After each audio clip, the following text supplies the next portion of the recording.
Hello? Hello? So if everybody's back on, we're going to just make this work. I'm going to talk really loud and through the computer. Richard's going to take roll call to make sure we still have everybody, and then we will do the vote on the nominations. Diane? Here. Leanne? Here. Al? Here. Doug? Present and accounted for. Rob? Here. Tony? Here.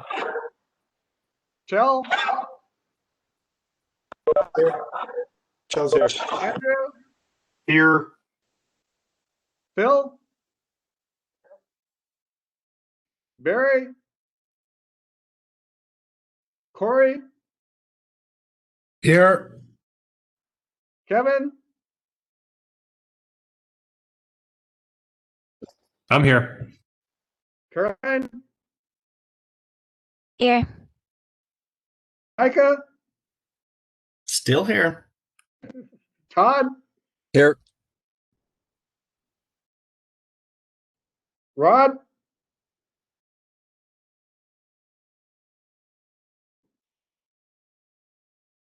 Larry?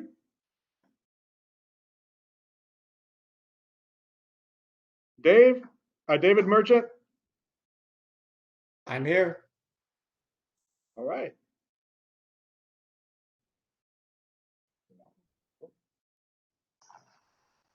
Okay, we do have a motion and or a nomination and a second for the chair position for Diane Glenn.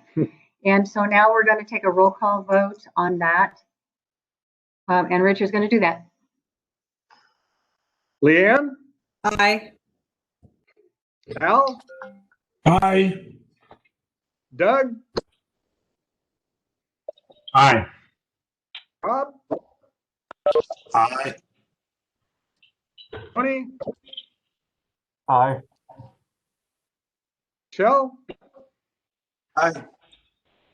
Andrew? Aye. Phil? Don't need to yell for you. Sorry, Phil. Barry? Corey? Aye. Kevin? Aye. Caroline? Aye. Micah? Aye. And last but not least, Todd? Aye. It passed. Vice Chair.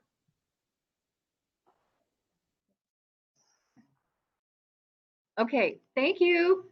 I accept that. So it'll be another great year. Now, the position of vice chair, and I will take entertain nominations for vice chair.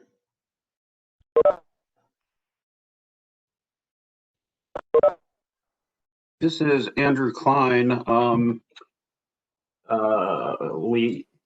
Leanne, would you like to do it again? I don't believe I'm eligible. Oh, okay. Never mind. Sorry.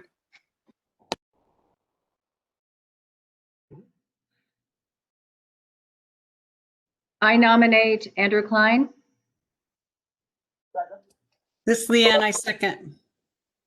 Sure, I'll accept the nomination. Madam Chair, point of order. This is Kevin for the record. Hey, so there's a group of us who are currently awaiting reappointment.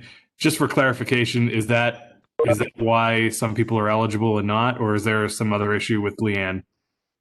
So you are still eligible, and everyone that has not yet been reappointed but has their application is eligible, and you certainly can vote today. Leanne's is a little different.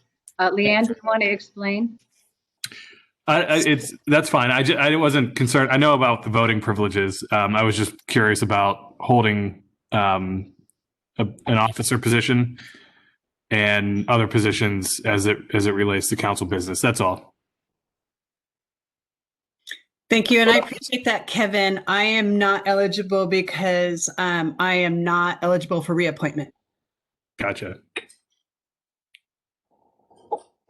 I have turned out.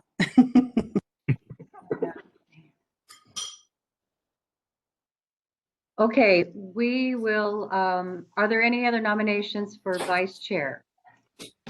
Are there any other nominations? Are there any other nominations?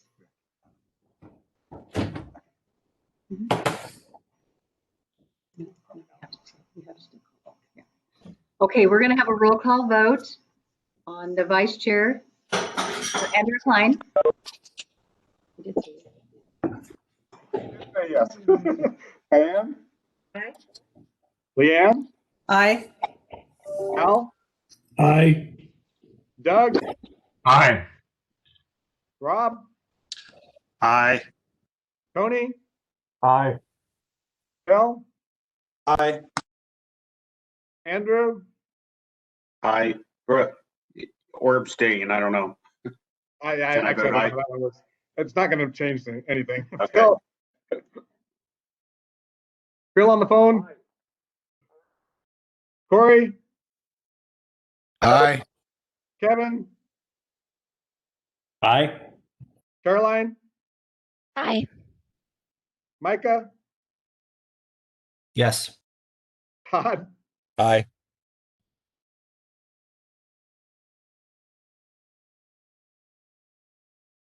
Passes.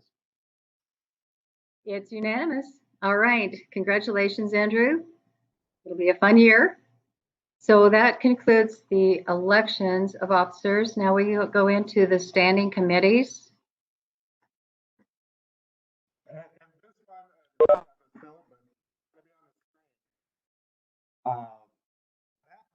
You might remember is that the committees actually have, by bylaws, have particular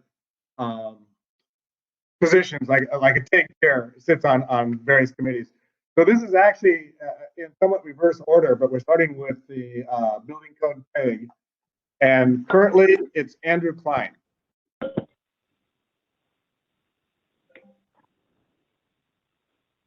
You want to just do them all at once and see if Andrew objects to it, if somebody wants to. Okay, what we're going to do is certainly it's open for any council member to pose, to roll back, to nominate or volunteer. And so what we're showing is who is the current chair. And so Andrew, if nobody nominates, this is your chance to say thank you, but no. But otherwise, we'll vote at the end on this list. But you'll be voted on as the building code PEG chair. Sure.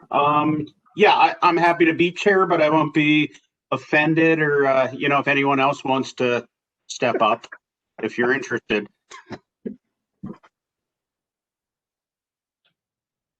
Hearing none, we will move on to the fire code PEG chair. And currently that's Tony. Yeah, I'm happy to do it, and if everyone else is good with that, then good to continue. No, we're doing all that at the end. Next is the energy code tag, and currently it's Phil.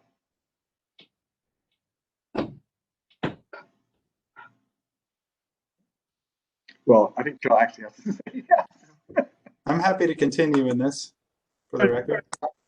We're moving on to the residential code tag, and that's Micah. Although I will try to participate, I'm going to have to decline being the tag chair just because of the capacity. I just don't have it this year to be able to do that work. So somebody else will need to be nominated. Sorry. Yeah.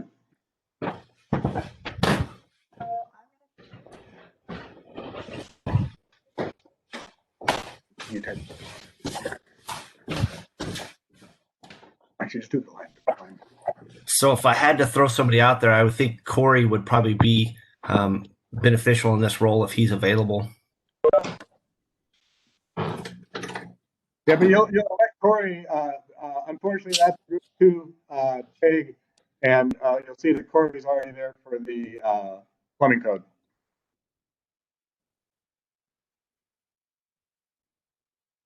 So,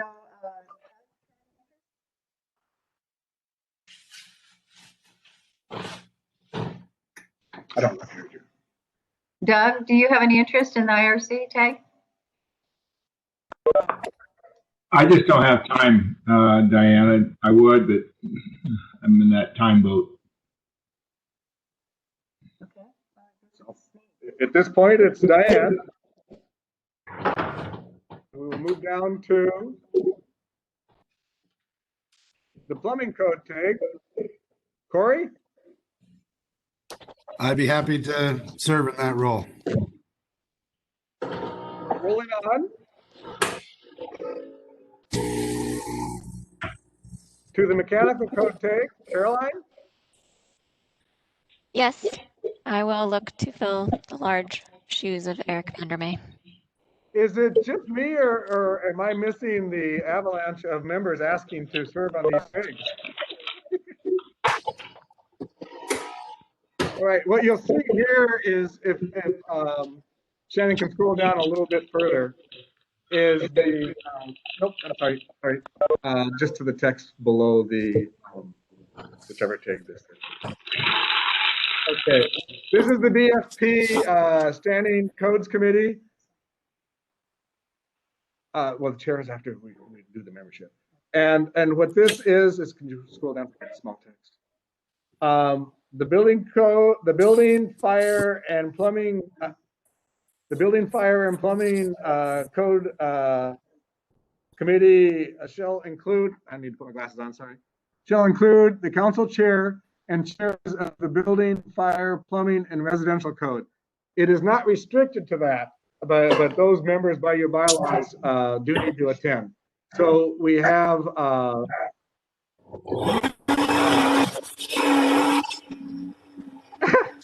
somebody sharpening a pencil. We have Andrew as the building code tag chair. We have Diane as the council chair. We will have Diane again as the residential code chair. We will have Tony as the fire code chair, and we'll have Carrie as the plumbing code chair, and anyone else who wishes to join. This is Doug. I'd be happy to be on that council, that group again. Okay. So we don't need to change the list because you're on it this time. Yeah, Micah, did you want to participate on this? I can participate in that as long as I'm not the chair or vice chair. Thanks. Well, there goes my next question. Okay, so anybody else have an interest? I mean, we've got a good list here. That's great. Really appreciate that. Andrew, I'm asking if you would be willing to chair that committee again. Diane, yep, I'm willing, but again, if anyone else is interested, you know, I'm happy to step aside.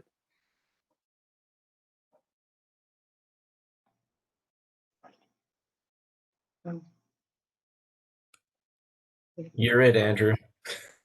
Yeah, there you go. Alrighty. So we do need a vice chair of the committee that would serve in the capacity if Andrew's not available. I think Micah volunteered, didn't you, Micah? I did not. Like I said, if it was if it's not chair, I'll participate. Maybe Tony or Corey could participate in that since they're already going to be there. This Or is if we need somebody else. This is Tony. I can vice chair. Okay. Thank you, Tony. You're welcome.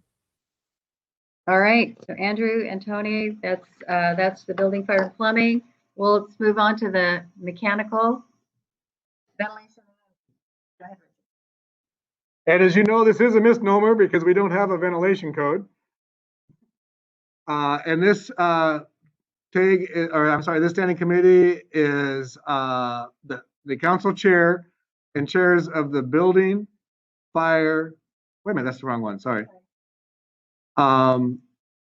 Chairs of the mechanical and energy codes. So we have Chell, we have Caroline, we have Diane, and anyone who wishes to be included. This is Doug. I would be happy to be on that committee again as well.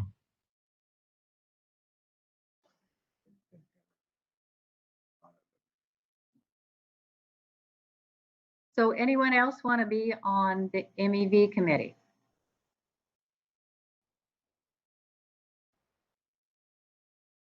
Okay.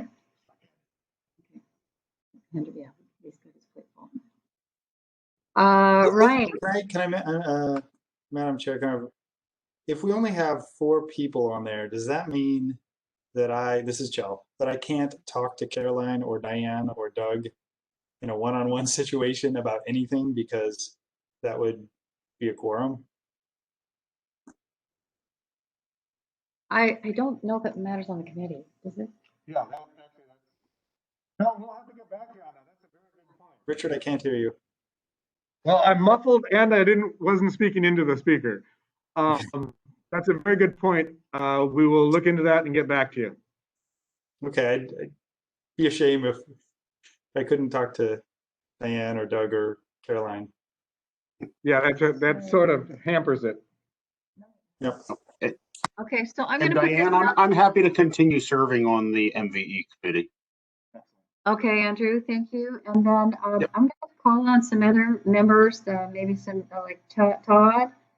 Would you be interested in this committee? Kevin? Phil? Madam Chair, I'm happy to. I'm still interested in continuing on with tsunami and legislative, but I'm happy to also join here. Okay, and Phil, you said yes? And yeah.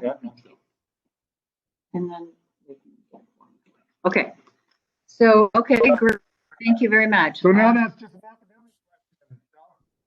Yeah. So, Chell, yes, your answer is yes, you could talk to us. So, Chell, I'm going to ask if you would be willing to chair this again.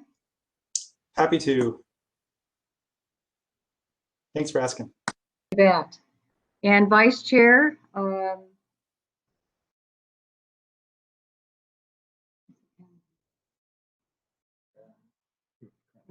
currently, Caroline, you're listed as Vice Chair currently. Would you be willing to be Vice Chair of this? Yes, thank you. Okay. All right. That's okay. Yeah, that's 2 committees, and then legislative. Okay. So legislative. You want to do that one? Legislative is the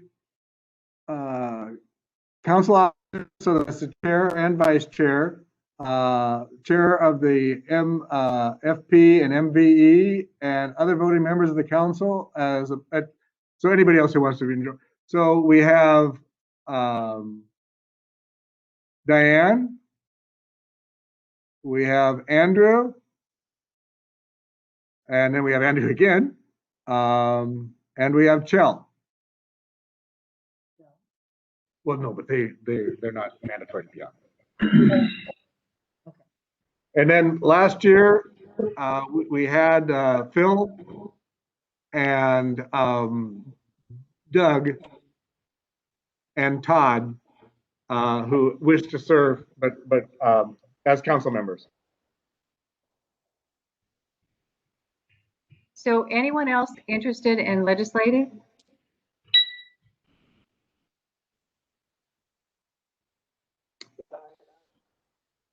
Yes, you are. This is Doug. I wouldn't mind being on the committee again, but if somebody else wants to chair, that would be good. Maybe Todd.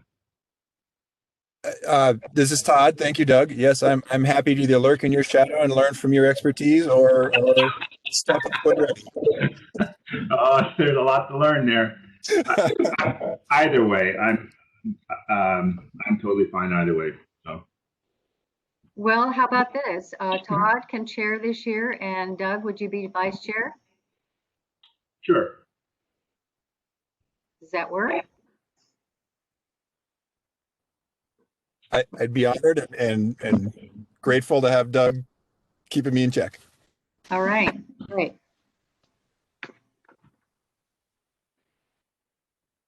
Okay.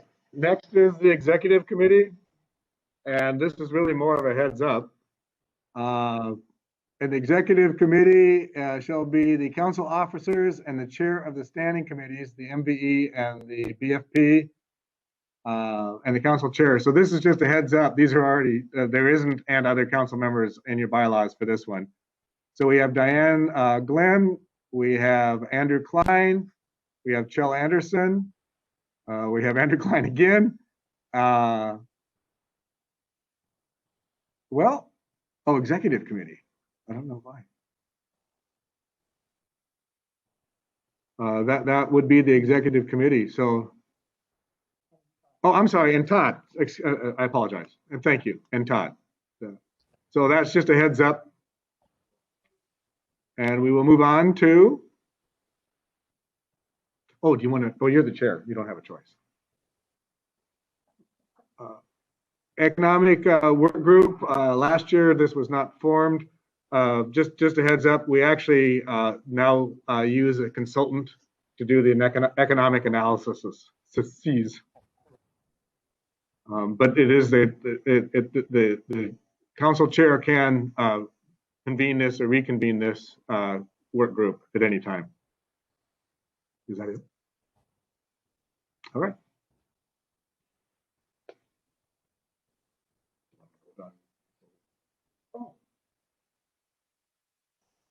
All right, so we got the slate of people on the tags and the standing committees. We just need a vote. Let's just take a voice vote. Madam Chair, this is Todd. My apologies for interrupting. Is tsunami tag excluded from this as an ad hoc or different category of tag? Yeah, it's not a standing committee, it's a special committee. Thank you for that clarification.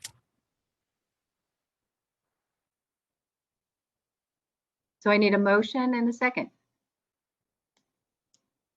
This is Kevin. So moved.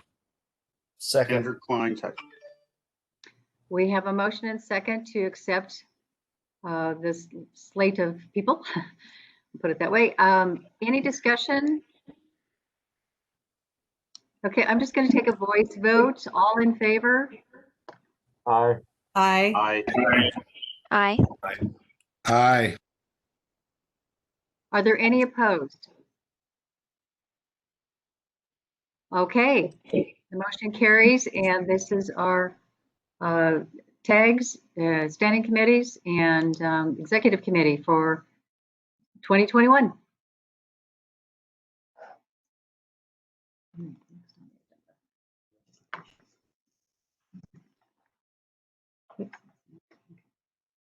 So did you want, okay, read it?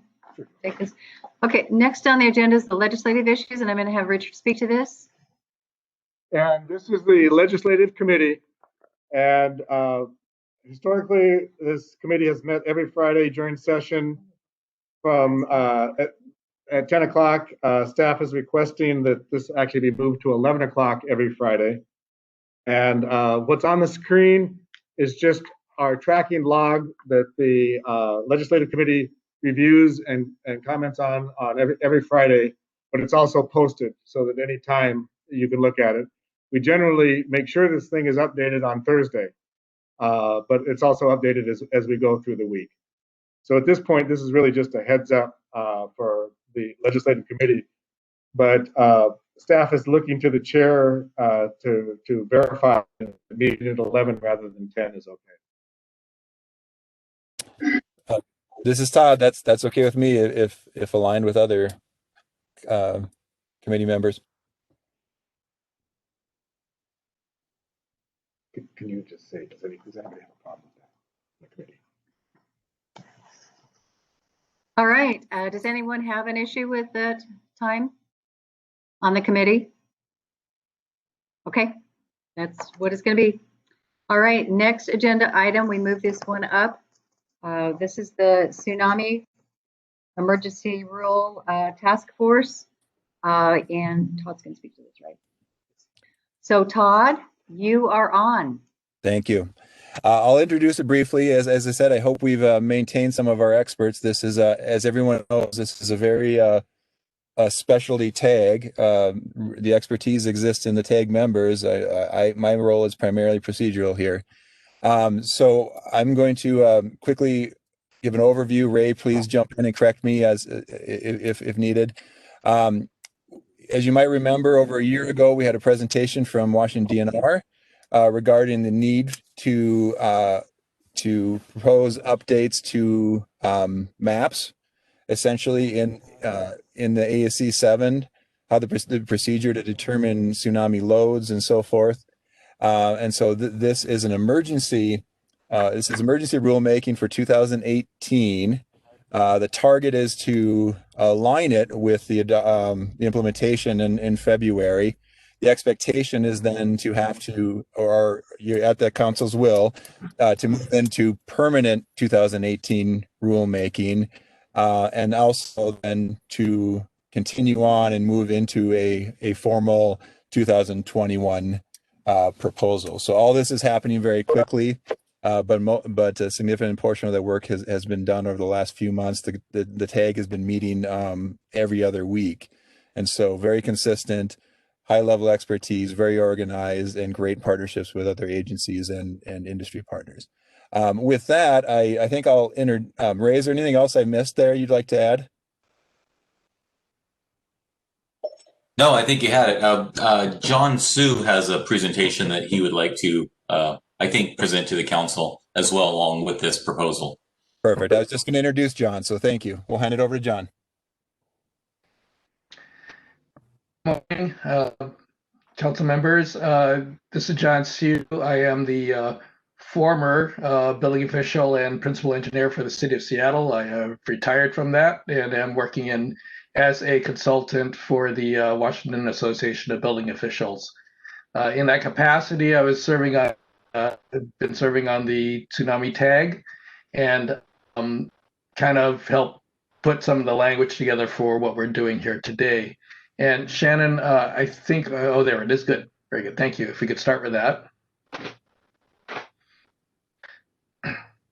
So I have a short presentation just to kind of introduce the topic. Todd covered a little bit of that. But if you could go to the next slide, please. When we get a chance here. Thank you. So again, the idea is to try to align this with the effective date of the 2018 codes. I know that that is the next topic under discussion, but we are ready to go for a February 1st date if that does not change, or we hope to be. Right now in the 2018 codes, the design provisions are actually not in the IBC itself. They're in the National Load Standard, which is ASCE 7, and this is the 2016 version that we're working with now. Tsunami design is triggered for your risk category 3 and 4 buildings. Those are some of your larger buildings, either with high occupancy, or your schools are also fall in that category, and critical facilities fall into that category. There's a long list of others, but those are kind of give you an idea of what we're looking at.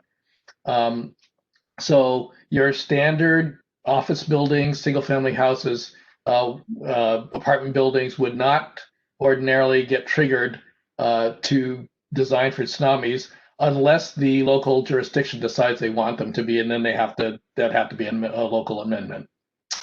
Right now, there is a free tool on the web for ASCE. That's the, I should have put that in here. That's the American Society of Civil Engineers who published the load standard.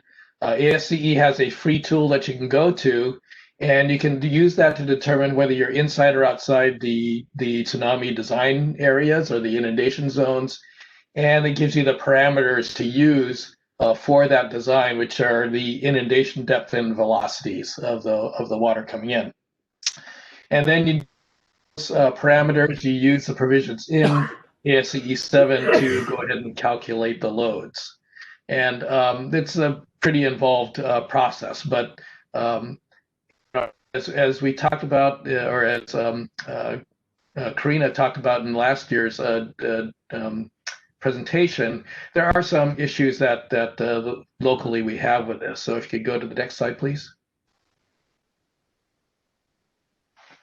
Okay, so we feel that this rule does several things. Part of the form that we had to fill out is to why do we need this? And so we do believe this addresses a critical life safety need. Again, as if you remember the presentation from last year, there are some areas that the local experts feel should be in the tsunami design zones that are not in ASCE 7's maps. So we are adopting maps and design parameters based on what we think is the best available science in the state. We believe some of the changes we made will clarify the application of the code, particularly in areas along the Puget Sound. There are some issues with the code right now that make it very confusing. How does it work in Puget Sound? And then again, we are addressing a unique character of the state, being that again we have better modeling or better mapping than we believe ASCE 7 does. And there are a couple of places where we're correcting some errors and omissions. Okay, next slide. So we have some kind of general rules or objectives and principles we were trying to invoke or get adopted here. And the first one is we want people to use the Washington State Department of Natural Resources maps for inundation zones where they are available. So that's, again, that determines whether or not you have to do the design. Are you inside the zone or outside the zone? They don't have maps for everywhere in the state. So if you don't have a map, if DNR does not have a map, then we're going to say use the ASCE 7 map. So it's kind of the best we've got. Now, one of the principles and codes is that these maps can't change during the adoption period. I mean, we really don't want them to without some kind of formal mechanism. So you can't just keep on updating. We've locked, this proposal will lock the maps in for the duration of the rule or whenever else if you go to permanent rulemaking. Those maps will be locked in, tied, and the designers have some predictability as to what are they designing to. We again believe DNR maps are much more accurate than the ASCE 7 maps. We believe it's also a much more reasonable scenario that we're designing. And that kind of goes on the other side that says that there are some places where ASCE 7 was overly conservative, and we believe that what we're doing here will result in a much more reasonable scenario. And that over conservatism may have resulted in some projects not going forward that would have been helpful to do so. So this should help those. I kind of mentioned earlier, this is going to remove some difficulties that are encountered. If you're trying to use ASCE 7 when designing in Puget Sound, there's some provisions in there that don't really apply in Puget Sound. So we've hopefully addressed some of those. The second major principle kind of underlying all these changes is that we want people to use the DNR modeling data as well. So DNR has models for a good portion of the state, almost all of the state. And they have the inundation depths and velocity. We're saying we really want you to use that where it's available. And there is a varying level of granularity, how big are the grids that are being used, but we still believe that DNR modeling is much more accurate than the ASCE 7 modeling data. And we're saying use that if it's available. Okay, slide, please. Finally, part of the plan here is that DNR has a web page right now for tsunamis. So interim plan is that web page has PDFs of the apps that we want the designers to use for the zones. And so those are there. As you'll look at when we go through the emergency rule, those maps are specifically called out in the code. Right now, developing a separate web page that will be populated with the information specific to this proposal. So basically, all of the design data, not the design data, the mapping and some explanatory language will be on the website.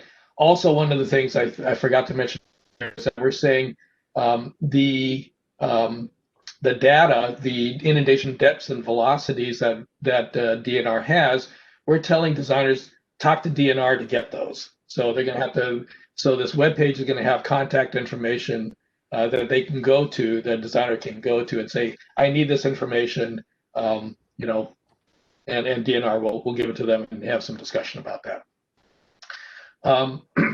Long term, we are hoping that DNR will be able to produce a tool that's specific to our state, very similar to the design tool that's available in ASCE. There's going to be some talk about that, but that's a much longer term. So instead of having to, call DNR for the data, they can go to this tool and get it directly. Next slide, which I think is just basically, I think at this stage we're ready to go to the text of the doing here. Go to the actual rule.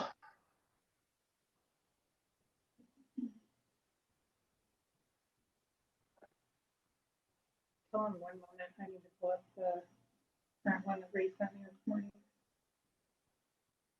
So Shannon's going to pull up the current one from this morning, and so it'll be coming up here in just a second.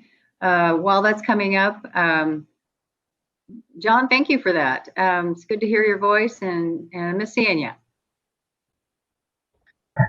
Likewise, Diane. Thank you. Missing a lot of you folks. Yeah, really. So, okay, we've got the document up. Todd, do you want to walk us through this? I think I'll defer to John if that's okay. Okay, that's fine. Okay, so just go down to the scroll, down to the 1615.1, bring that up to the top. For people to read, I'm okay, but I also have a copy in front of me.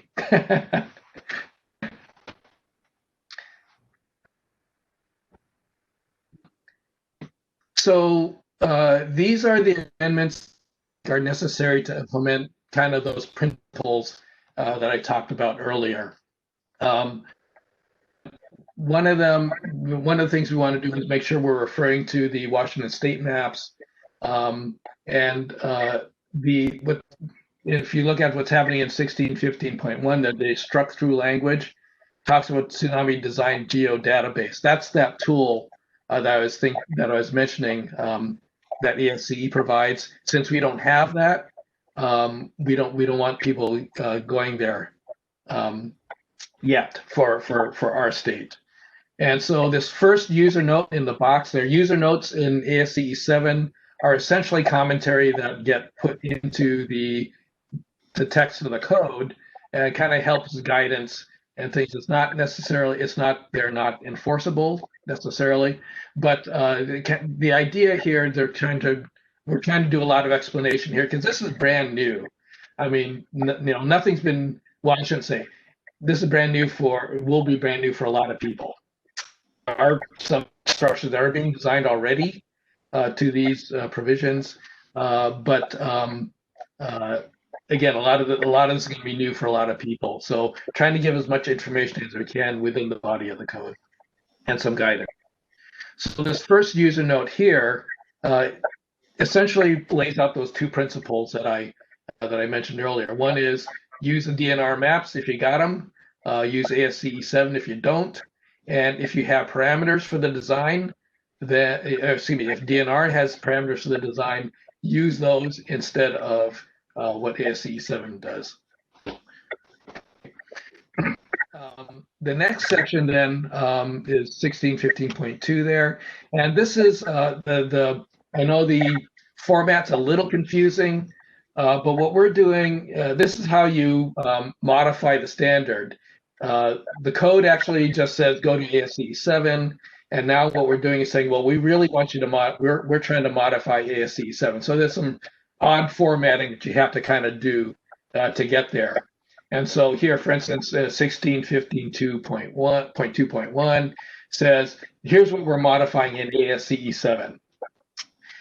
The other format notes, just for information, is that deletions are not shown. So if we deleted language from ASCE 7 text, it doesn't show anywhere. You don't do the strike through language. Instead, any new text that you're adding is italicized. So in the first line, that whole first whole sentence there, the first two sentences are all what we're changing. These are added. This is added text. Anything that's not italicized is original ASCE 7 text. And then we underline everything because these are local amendments, right? So that's kind of just us formatting. Hopefully it's not too confusing, but that's how it gets done in the code. So in this first one here, again, what we're doing is saying, reiterating, use the Washington maps if they're available, and we actually give the web URL for the page that they can go to that will have the specific data. Again, that's DNR it's under development. They will be ready by February 1st. I've been assured. We've been assured that it'll be that page is pretty easy to put together. And by the way, we also have Kale, Ash, and Alex and Daniel from DNR on the call here. And I've asked them that if I say anything wrong, they're much more expert at this. I'm just the writer here, the author. And so if I say anything wrong, guys, please jump in. Let's see. If you scroll down to the next section, then 1615.2.2.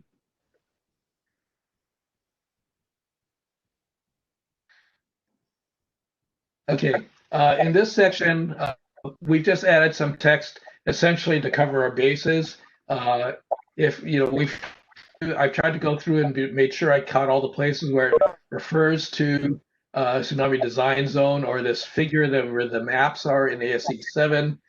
This is kind of a catch-all. It says, hey, if I missed any, if we missed any, then here's what we still want you to use the Washington maps. We missed the references. And again, we put the user note in here that says you can go to DNR for those design data, the depths and flow velocities. Okay, so scroll down to the next section, please.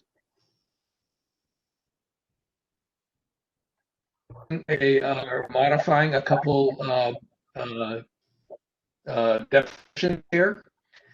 First of all, there's something called a maximum considered tsunami. If people are familiar with seismic design, there's a maximum considered earthquake. It's not necessarily the biggest one that can happen. It's what the code is saying is the kind of reasonable event to use. And so we've just modified the definition for what's considered the maximum considered tsunami. And then again, we've modified the tsunami design zone map definition to include the Washington maps. Next section, please. We do make a couple slight changes, or I shouldn't say slight, but they're fairly evident if you haven't had to do this before. What ASCE 7 does is say they kind of use as where they measure everything or they line things up is where the depth of the water is 100 meters. And so that leads to a whole bunch of problems. That again, when I mentioned Puget Sound, for instance, Puget Sound is not 100 meters deep in most places, I think, any place. So we've moved the measuring point to the shoreline, and we define where that shoreline is. It's based on this North American Vertical Datum, NAVD 88, and that's pretty much standard across the board. People use that around the country as to define the shoreline. The next definition we've added is to add the definition for what are the Washington design zone maps, and these are those specifically listed ones. There are the ones that are available on the in our website that are kind of the latest. And again, you notice that they don't cover the whole of the coast. They don't cover all of Puget Sound, but this is what we're starting with at least, and gets us kind of in moving in a direction. I understand there's a lot more research and development going on, and we can have updated maps pretty soon. But at this point, these are the ones that we want undone. By the way, the updated maps, well, we haven't talked about it in the tag, I guess, but we're thinking that maybe that might go for 2021 code.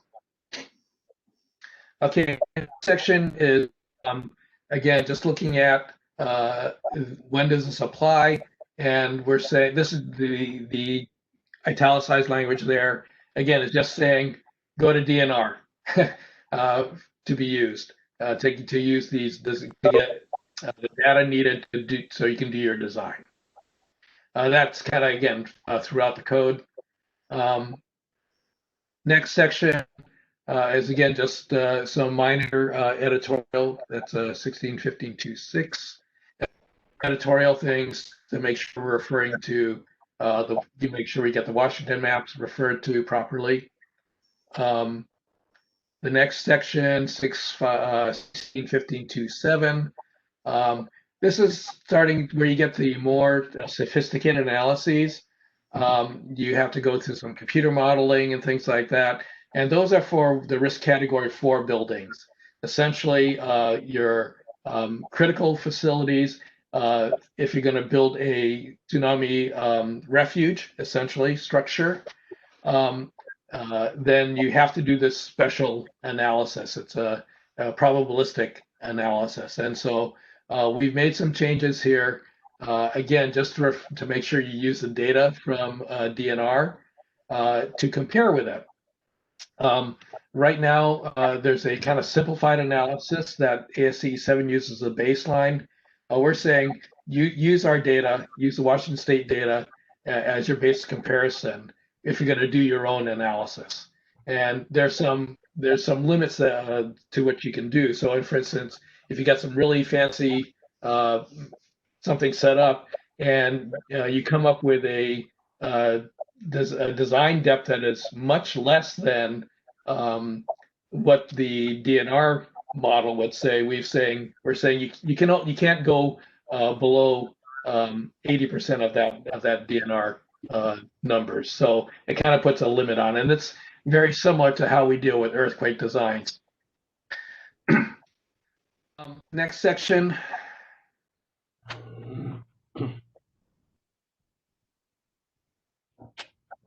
Point 8 is, again, that last paragraph there. Same, it's very repetitive. If you got data from DNR, use that. Okay, next section, 1615.29. Get into those that sophisticated analysis, and we're saying again use the modeling data from DNR. That's essentially what we're saying. And if you're going to do anything different, you got to compare it to what DNR comes up with. The next section, 1615. What I mentioned, that 80% figure is one of the places. There's another one further down, essentially saying that you can't go any lower than 80% of the values that our models show, that DNR shows. The next table was an interesting one. We had a discussion the other day about in 1615.211. This kind of, if the idea of this table is that if you're going to go off and do your own analysis, you have to account for earthquakes of a certain size, a certain magnitude. And here, what we're doing is modifying the numbers, and they are lower than what ASCE 7 requires. This is kind of one of those areas where we're saying we think we're being more reasonable than ASCE 7, more realistic. The Alaskan Aleutian and the Cascadia subduction zone earthquakes, we felt the numbers there were much too high, and so those numbers have been lowered to something that's more reasonable and are consistent with the modeling that DNR was doing. Are for distant earthquakes. The idea being, if something happens real far away, it does, back over in Japan, those waves can propagate over here, and you get some effect. Our understanding is that those aren't going to govern any design, and we don't quite understand those earthquakes quite as well, so we haven't changed those numbers at all. Next section, 16, 15 to 12. Again, this is that other place where we talk about you can't be more than you can't be lower than 80% of whatever the values that Washington State gives you. That you can't. We want to put a floor. If you even if you have a real fancy program that tells you can do less, we're going to say limit how much you can lower the innovations. Okay, next section, 16, 15 to 13. Again, is the user note saying, talk to DNR. Here's where you can go for information how to do this. And 16, 15 to 14, the last one on the page there is, again, we're referring back to the tsunami design zone maps. We want them using that for local earthquakes. Things like the Seattle Fault, for instance, there is a potential for tsunami from that. And so if it's designated in the maps, then you have to design your building such that such that you have the earthquake first, and then you worry about then you apply the tsunami after that. And this is more about foundation design. So if there's any liquefaction or things like that, that needs to be taken into account before you apply your tsunami loads.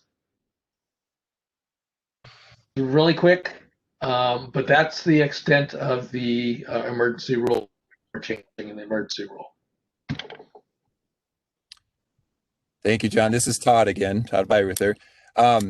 I'll quickly summarize, but I'd like to give one final chance to any other TAG members that would like to comment on John's presentation or add to it. Okay, hearing none. What I'd like to conclude is that about housing stuff. So is there a comment? as an accomplishment. Where did we have Rally the Valley stuff? We obviously have it in here. I think that's a separate conversation, right? Can we repeat some version of that last bullet? I think so, and that was the whole point. Is we're gonna. There we go. Okay. So concluding, I want to commend this TAG. This is very specialized, expertise. It's very detailed. I'll say, from a practitioner standpoint, obviously not all structural engineering design practitioners will have to interact with this, but when they do and need that specific expertise, this is very thorough, but it's also very understandable and relatable to other hazard type design.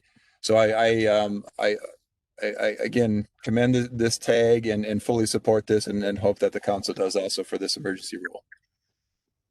Todd, thank you for that, and thank you for heading this up, and everybody on your TAG. You did phenomenal work. This is just a lot of work. So, hey, can I add something?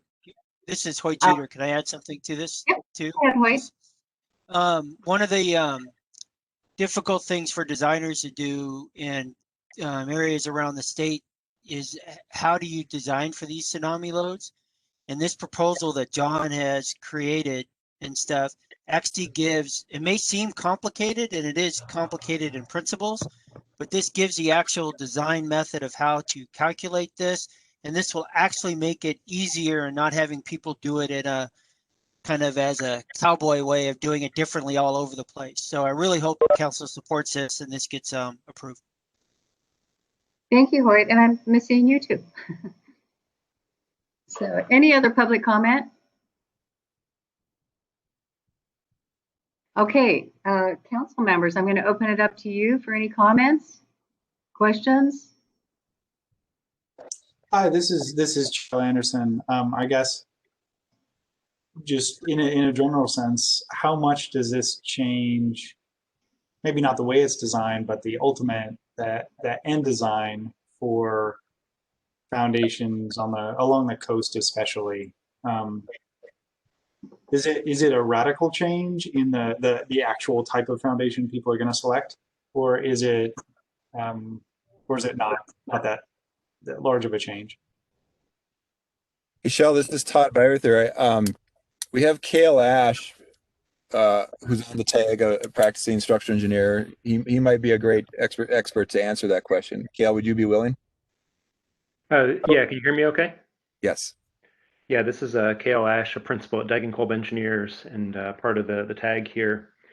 So to answer your question, in some cases, the design forces, design levels will actually go down a little bit. While in some locations there will be areas that are actually believed to be part of the inundation zone that are not captured in the current ASCE maps. So in that case, it will actually capture projects that could otherwise be missed. So it's and you know, it's John mentioned earlier, this brings this into consistency with the published hazard maps that DNR issues. Did that help answer the question?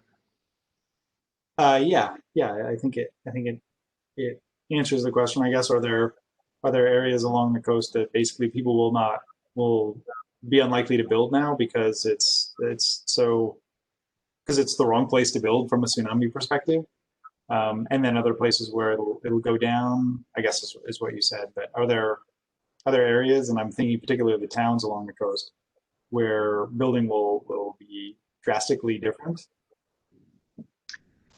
Yeah, the types of projects this applies, that the tsunami provisions applies to, is a fairly small set of the general construction that goes on.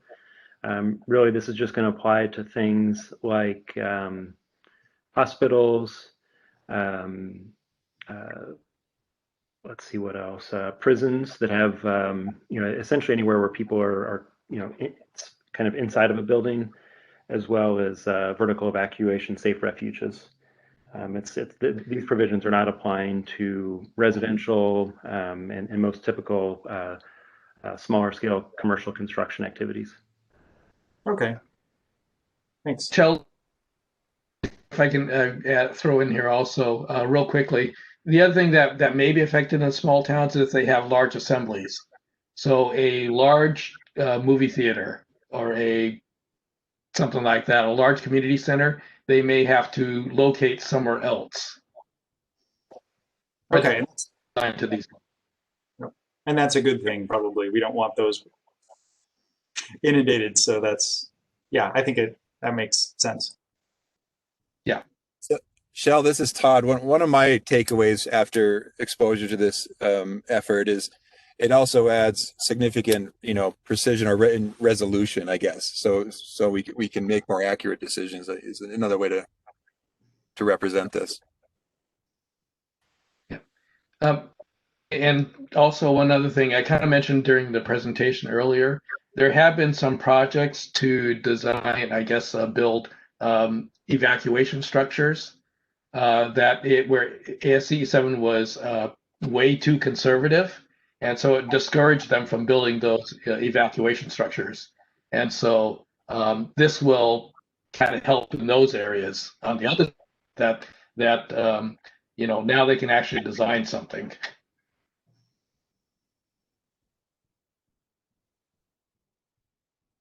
Are there any other council members that have a comment or questions of the tag? Okay, so the next step is we do need to take action on this and vote on this. And what will happen is this is a proposal for an emergency rule.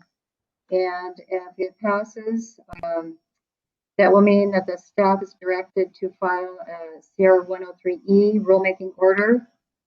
And that'll be submitted a Sierra 101 proposal statement of inquiry and then 30 days. So it has to go through the process. So that's what we're voting on today, is to move it to that position. So I think at this point, If there's no further comments or discussion, I'll entertain a motion. Madam Chair, one further, this is Todd Byer there. Further point of clarification. What does this emergency rulemaking mean to potential permanent rulemaking? Is that a different action that we could consider at the next meeting? Hey, Todd, this is Richard. What Diane just read is that you'll be directing staff to do the emergency rulemaking, which has a 120-day life, and during that 120 days to enter into permanent rulemaking, which requires a public, allows for public testimony.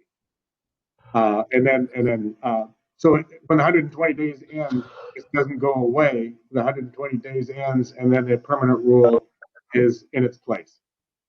Okay, thank you for that clarification.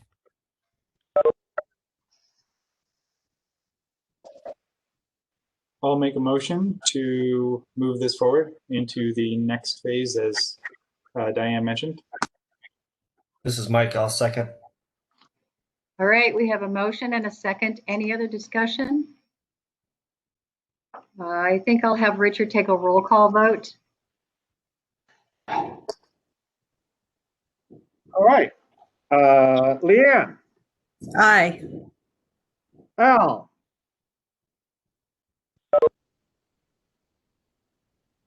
Al French. Doug. Aye. Rob. Aye. Tony. Aye. Chell. Aye. Andrew. Aye. Phil. Okay, that's why there were two. Corey. Aye. Kevin. Aye. Caroline. Aye. Micah. Aye. Todd. Aye. Todd, do you want to be considered? Sorry, no, I won't play humor. Al French. Aye. Thank you. Unanimous. All right, motion passes unanimously. So we're going to move on to the next item, and I know we got a late start, but I think at this point we're going to take maybe a 5-minute break. So we will reconvene at 12:08. Thank you.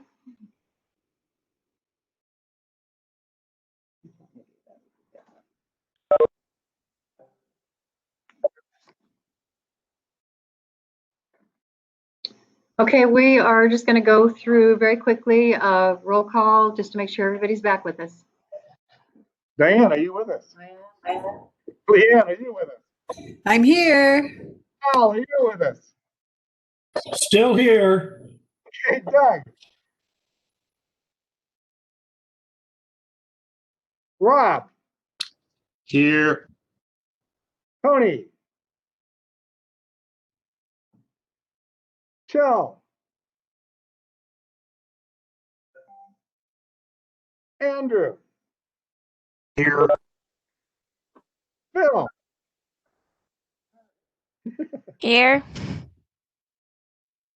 Is that Caroline? Yep. All right. Corey. Kevin. Here. I'm here. Thank you. Micah. Still here.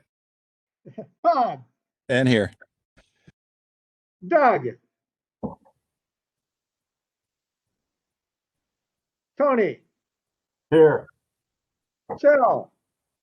Here. Corey.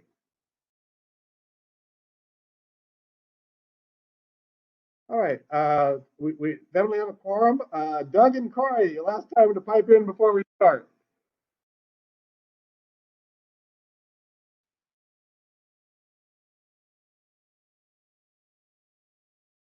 Okay. We have a quorum. We can start.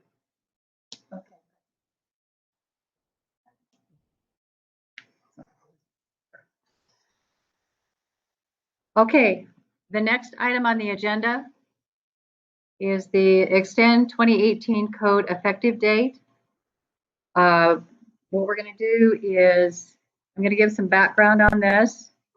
I'm going to review the written testimony that we've received, and then we're going to take some public comment, and then we'll go into council members' discussion. So to start with, we did receive a request from initially from BIAW to extend the building codes, all the building codes, to March 15th is the date that they are asking for. One of the reasons is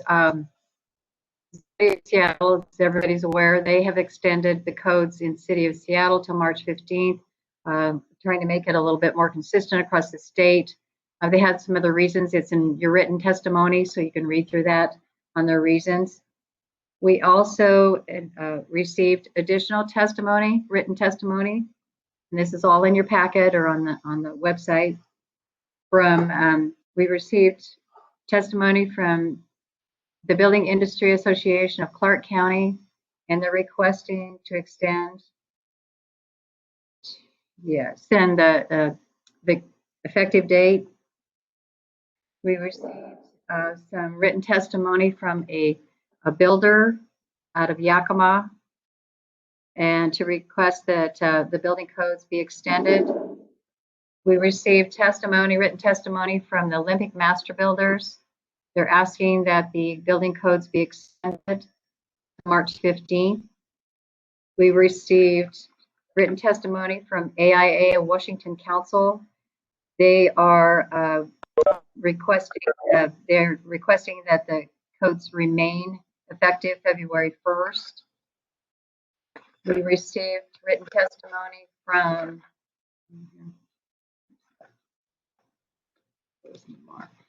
Shift Zero, and they are asking that the codes remain effective February 1st. And we received testimony from Washington Association of Building Officials, and they are requesting that the building codes remain effective February 1st. We received testimony from the Washington Office of Fire Marshals, and they are effective February 1st. So that's all the written testimonies that we have received. So with that, and everybody can read through that. Like I said, you have the documents, or it's posted on the website. So please read through those and get an idea what the reasoning is. I'm not going to go through all of that. Now, what we're going to do next is I'm going to open it up for public comment.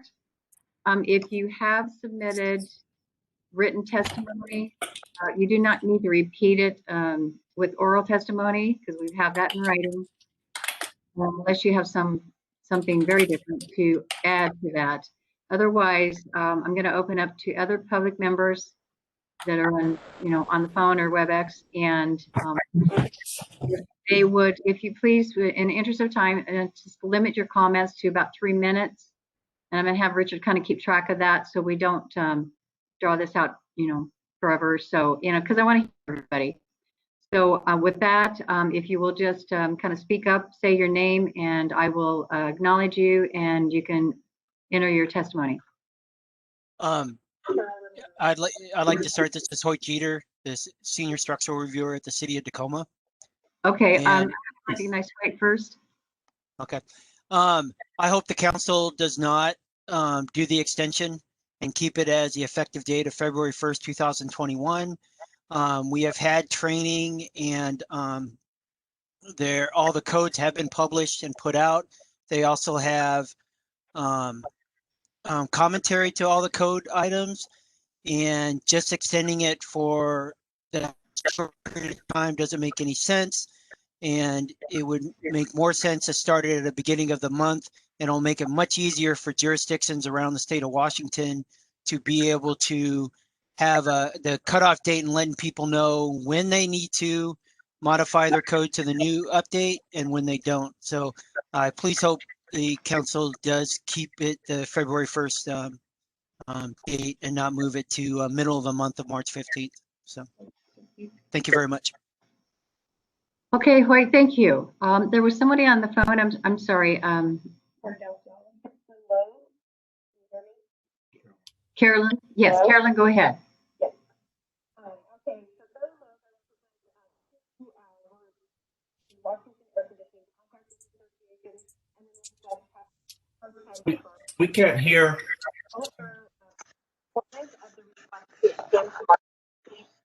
for many of the reasons stated in the letters you've received, definitely to get consistency with the city of Seattle, but also just because when you made the decision to extend to February 1st, we really had no idea that the pandemic would still be going on like it is.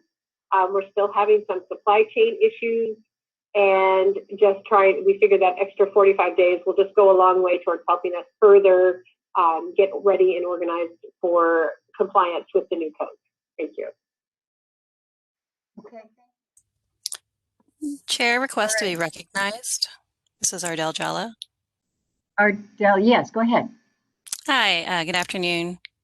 My name's Ardell Jalla. I'm the building official for the city of Seattle. I'd like to reinforce why Seattle delayed the effective date.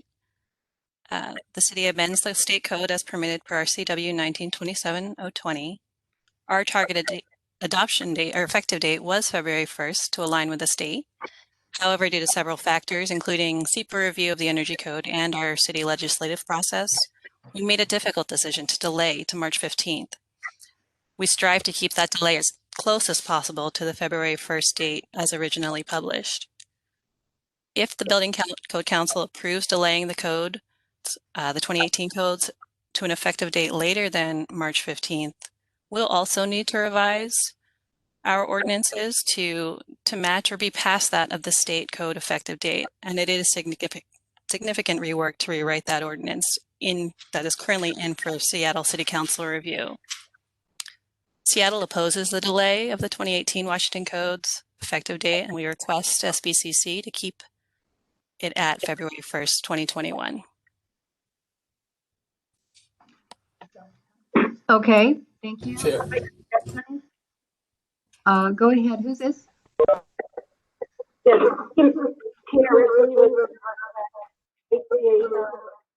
Training Center. Okay.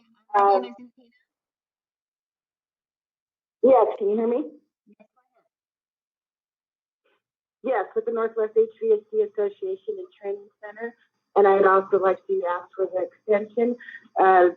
The fact of the matter is, contractors just are not trained yet and educated yet within the state of Washington, and we need some extra time to make that happen. Thank you. Hello. Chair, this is Damon with BIW. I'd like to be recognized. I'm sorry. Yeah. WebEx? Do you want to speak, John? Okay. Are you there? Oh. I can't hear you. We can't hear you. Okay, we're going to move on. Maybe you can join in. I heard somebody else. Yeah, this is Damon with BIW. I'd like to be recognized. Okay. Damon, go ahead. First, I'd like to thank the council and members of the council and Chair Glenn for the opportunity to speak on this issue. My name is Damon. I'm advocating on behalf of the Building Industry Association of Washington. BIW represents over 8,000 owner-operated businesses throughout the state, all involved in the home building industry. The 2018 building code effective date delay is an important matter for BIW members, and if supported by this council, would bring them very necessary relief during this unprecedented time.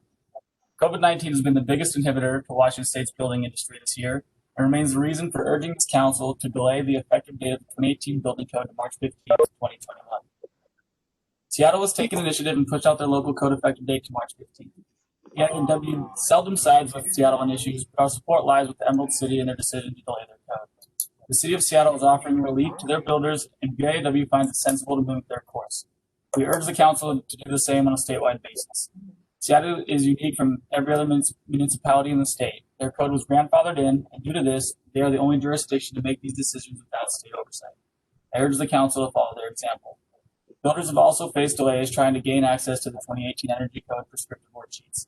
An effective code date extension to March 15th would allow builders ample time to prepare their techniques, tools, and supplies to implement the new standard required by the 2018 Building Code to the best of their ability. Finally, builders faced a loss of $1.2 billion in wages with the start of the pandemic.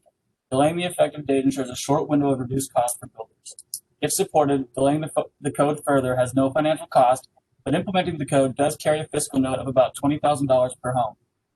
Builders in Washington State have faced plenty of financial hardship this year. Delaying the effective date would bring further relief. For these reasons, BIAW strongly urges the council to implement a further delay of the effective date for the 2018 Building Code to March 15th, 2021. Let's keep in mind our laborers, framers, carpenters, and all the boots on the ground that have to make this new code a reality. Let's give them a break, even if it means waiting a little bit longer. Thank you. All right.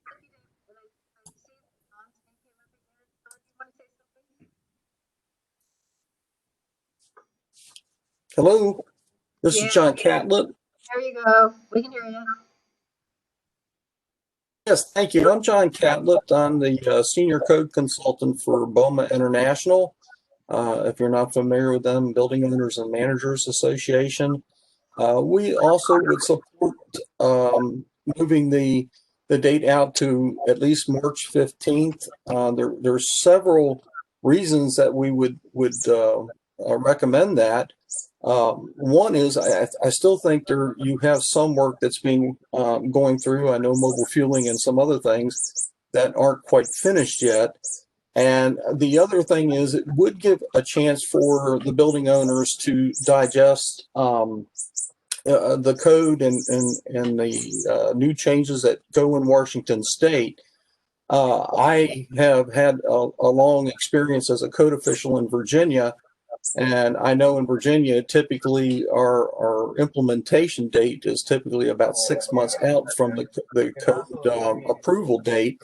It gives people a chance to get trained, even the code officials themselves get trained on the new requirements, and allows the implementation to go much more smoothly. I also represent AOBA, which is the Washington Area BOMA chapter, and the Washington, D.C. code development process. And we just recently went through a very, I don't know how to put this, but they were just adopting the 2015 code and it took them 4 years. And now we have the 2021 codes out in front of us that literally, by the time the implementation takes place in D.C., the 2021 code development process will be underway and the 2021 will follow very quickly. So they're actually jumping 2 code cycles in one leap. And I think for the constituents, the folks out there that have to use the code, having these back-to-back-to-back type of adoptions and changes is very difficult, especially when you're trying to plan a project. So again, on behalf of BOMA International, I would ask that you all consider moving it at least to the March 15th date. All right.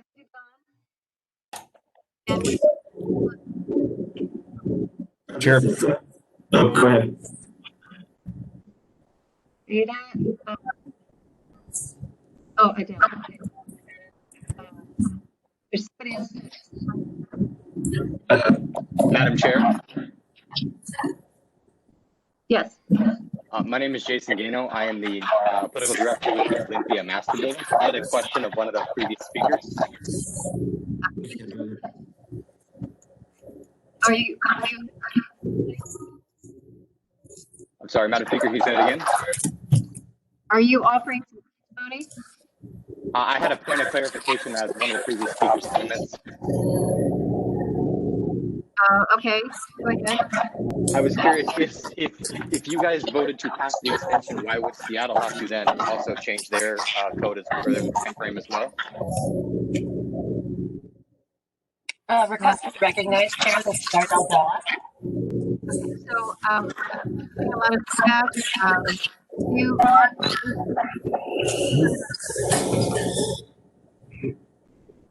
I hear from City of Seattle? Hi, this is Ardell Jala with City of Yeah. Seattle. Yeah, Ardell. Request to be recognized. So the question, as I understand it, was why would Seattle have to delay the code if the state delays the code adoption? And I'm getting this confirmed with law, but my understanding is that we amend the code, that the Washington State Code. So if the 2018 Washington State Code has not been adopted yet, or pardon me, is not effective yet, then we cannot implement our code prior to the state effective date. I am still verifying that with law, but that is my current understanding, especially in regards to the residential code, which we are not allowed to modify. Okay, thank you for that. Is there anyone else? Do you want to have? We looked at all. I thought we lost looked track at now. all this. Anybody else have some comments? Madam Chair, Steve Wilson, City of Kent. Okay, so hang on just a second. We got two people, one on the phone and one. We have Kent. Who do I have here? Steve Wilson, City of Kent building official. I'm in opposition of delaying it any further. The current codes have been published for 2 years now. I'm sorry, this is Micah. Can we get the folks that are talking to mute?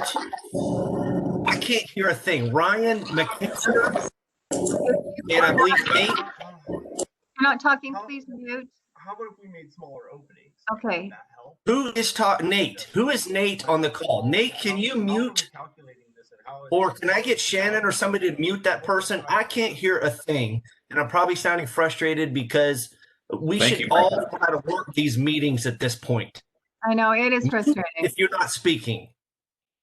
We're trying to find him to mute him. Okay, so I think it was Steve. Steve, are you there? I am here. I am back. See, I know how to mute.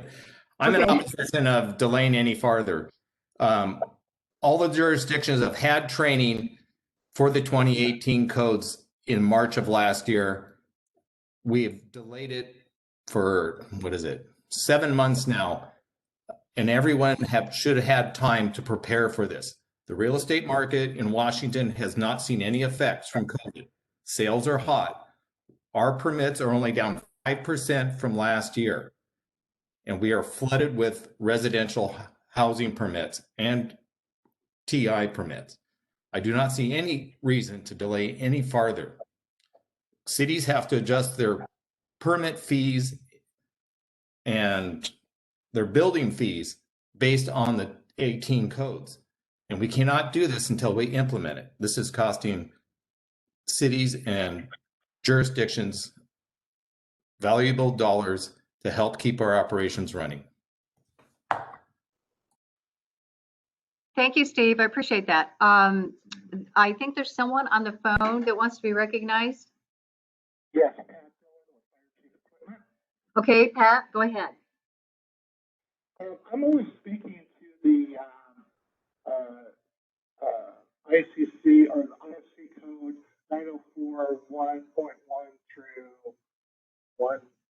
1.3, which is the one that personnel that design, install, test, maintain chemical data equipment for class 1 pension goods. That's a requirement that you must be ICC certified. And honestly, I've been trying to get all of our guys certified. We have a group of them that are through the ICC, but we've had issues. For example, we have guys who live in the outlying areas who can't really take the online tests because they don't have the bandwidth to do it and have been forced to actually come in. I have one in Port Angeles that had to come into Seattle to take the test physically. And numerous of my other technicians who we've been trying to get certified have had issues with online testing with the ICC, either either on their part or the internet connection, just like we're having here, tons of problems. We've been forced to really send our guys to the testing centers.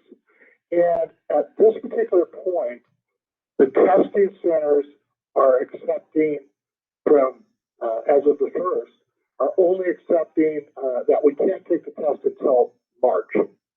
So I'm asking just on this one particular section that there be a 90-day grace period on it. Okay, thank you. We're still open for public comment. Any other public comment? Madam Chair, this is Ryan McKinster. Ryan, go ahead. Thank you, Madam Chair. I'm the Government Affairs Director here at the BIA of Clark County, and I just want to highlight something in my letter in case it was overlooked. It has nothing to do with COVID or along those things. Our jurisdiction, Clark County, does not have any of the paperwork or forms required required to complete for the new codes. They base those on the program document, which I'm sure a lot of you are aware of, from WSU, the energy program, which still has not completed theirs. Theirs is still in draft form. So two of the things that we are needed to comply or to know how we have to fill out to include with our permit packets are not even completed. And I confirmed yesterday with my local jurisdiction staff that they are not completed and they're just in draft form. So we cannot, if it happens in February, this does not get changed, and I have had no commitment that this will get finished by then. We can't actually comply with the packets. I find it's a little difficult to expect us to do that when we can't comply, but without any heads up on the actual documents we need to complete. Thank you. All right. Anyone else?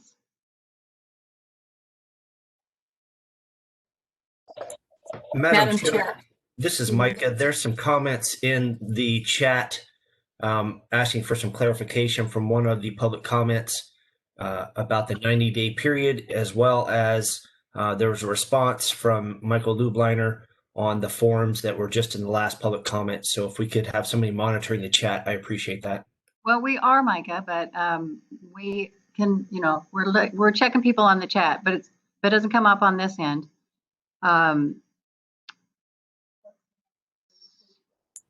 The 90-day grace period is for the IFC. I think we've got everybody on the chat, right? Madam Chair, this is Tony Doan. Are you able to hear me okay? Yes, go ahead. Okay. I believe the 90-day grace period was not for the IFC as a whole. It was just the portion that requires the NAFED ICC testing for automatic fire extinguishing work. It was just that section alone. That was my understanding of what I was able to gather, because I believe it was coming from a contractor who does that work specifically. And if that person still is on and has maybe better audio, it's probably best to get that from him, because I'm somewhat speculating as it was pretty choppy. Yes, I'm still here. And yes, it was just for that particular section. Okay, thank you. Madam Chair, could we ask Mike Lubliner to respond about the WSU code compliance forms? If he's online, yes. Mike, are you on?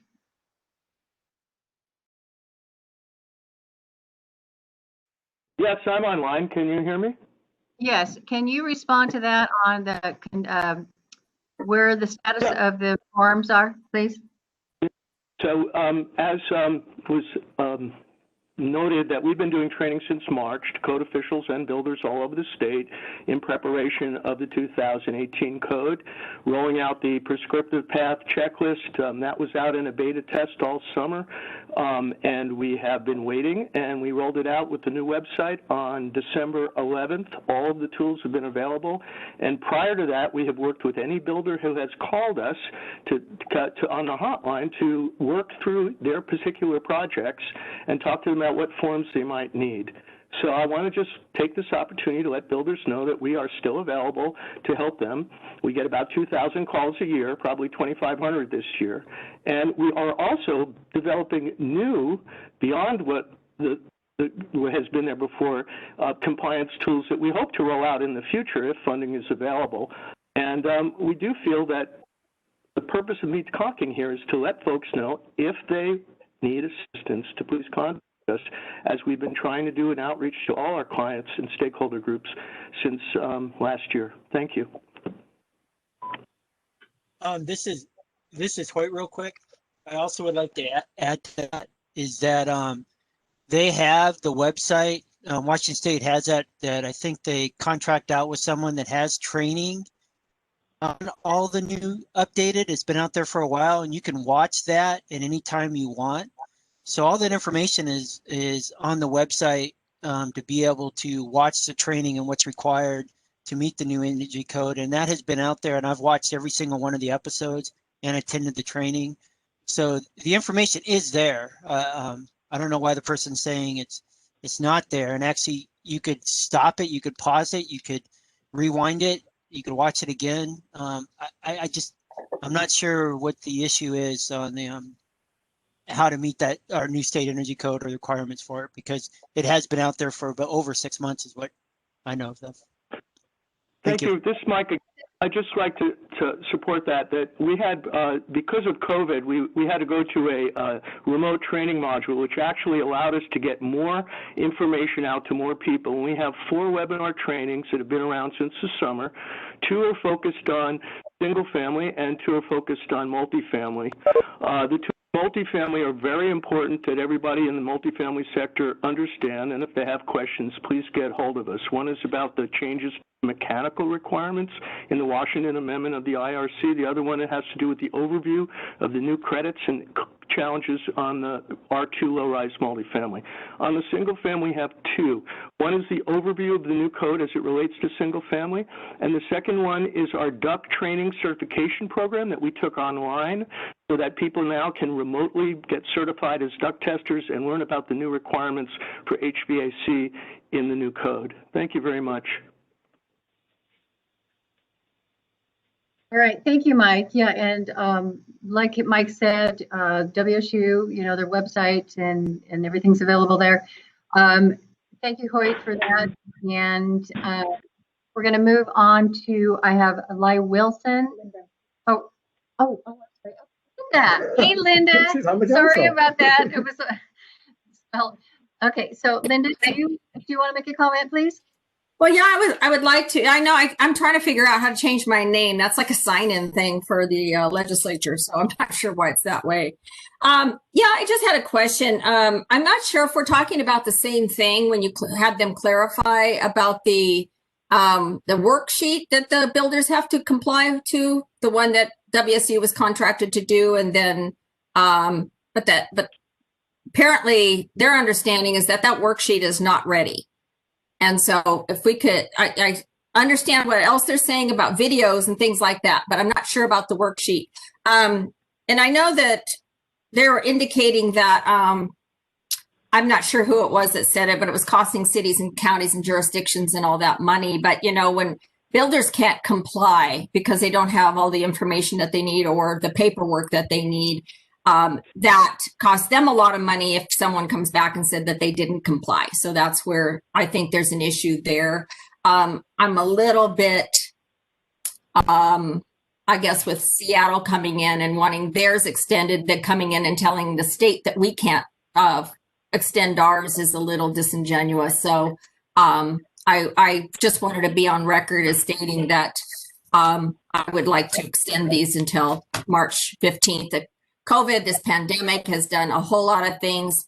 I realized that this was extended to November and then February, but I mean, I ran the bill last year that asked it to be extended to July of this year. So I just want to make sure that everyone, you heard earlier that supply lines were affected. And so we want to make sure that everybody's ready to go and can comply, that want to comply, because I know they want to comply. So that's all I have. Thank you.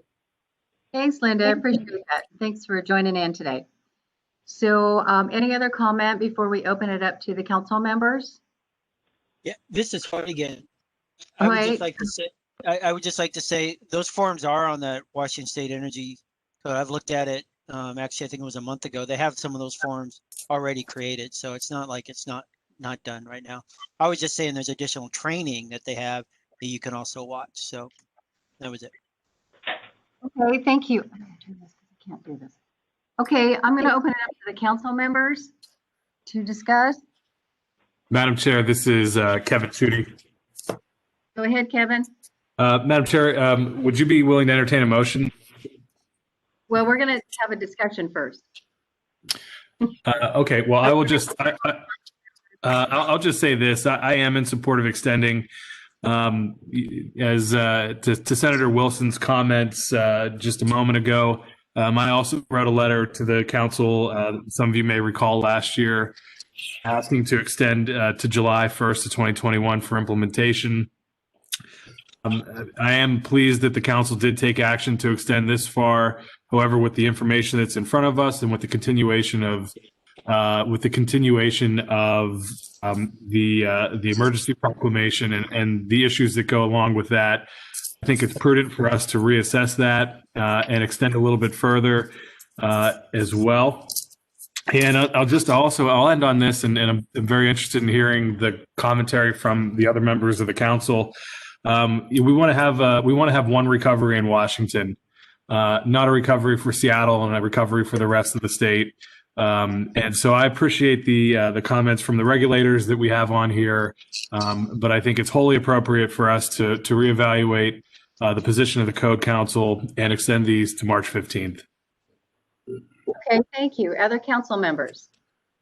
Yeah, Madam Chair. This is Andrew Klein. I would want to reiterate what Kevin had to say. I agree with everything he did say. I do think we need to push this back with what's happened over the past couple of months.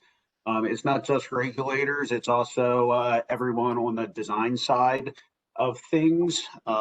They've not been able to collaborate the way that a lot of folks have wished they'd been able to get projects wrapped up and completed. So I feel a March 15th deadline, at the very earliest is appropriate, if not even further back.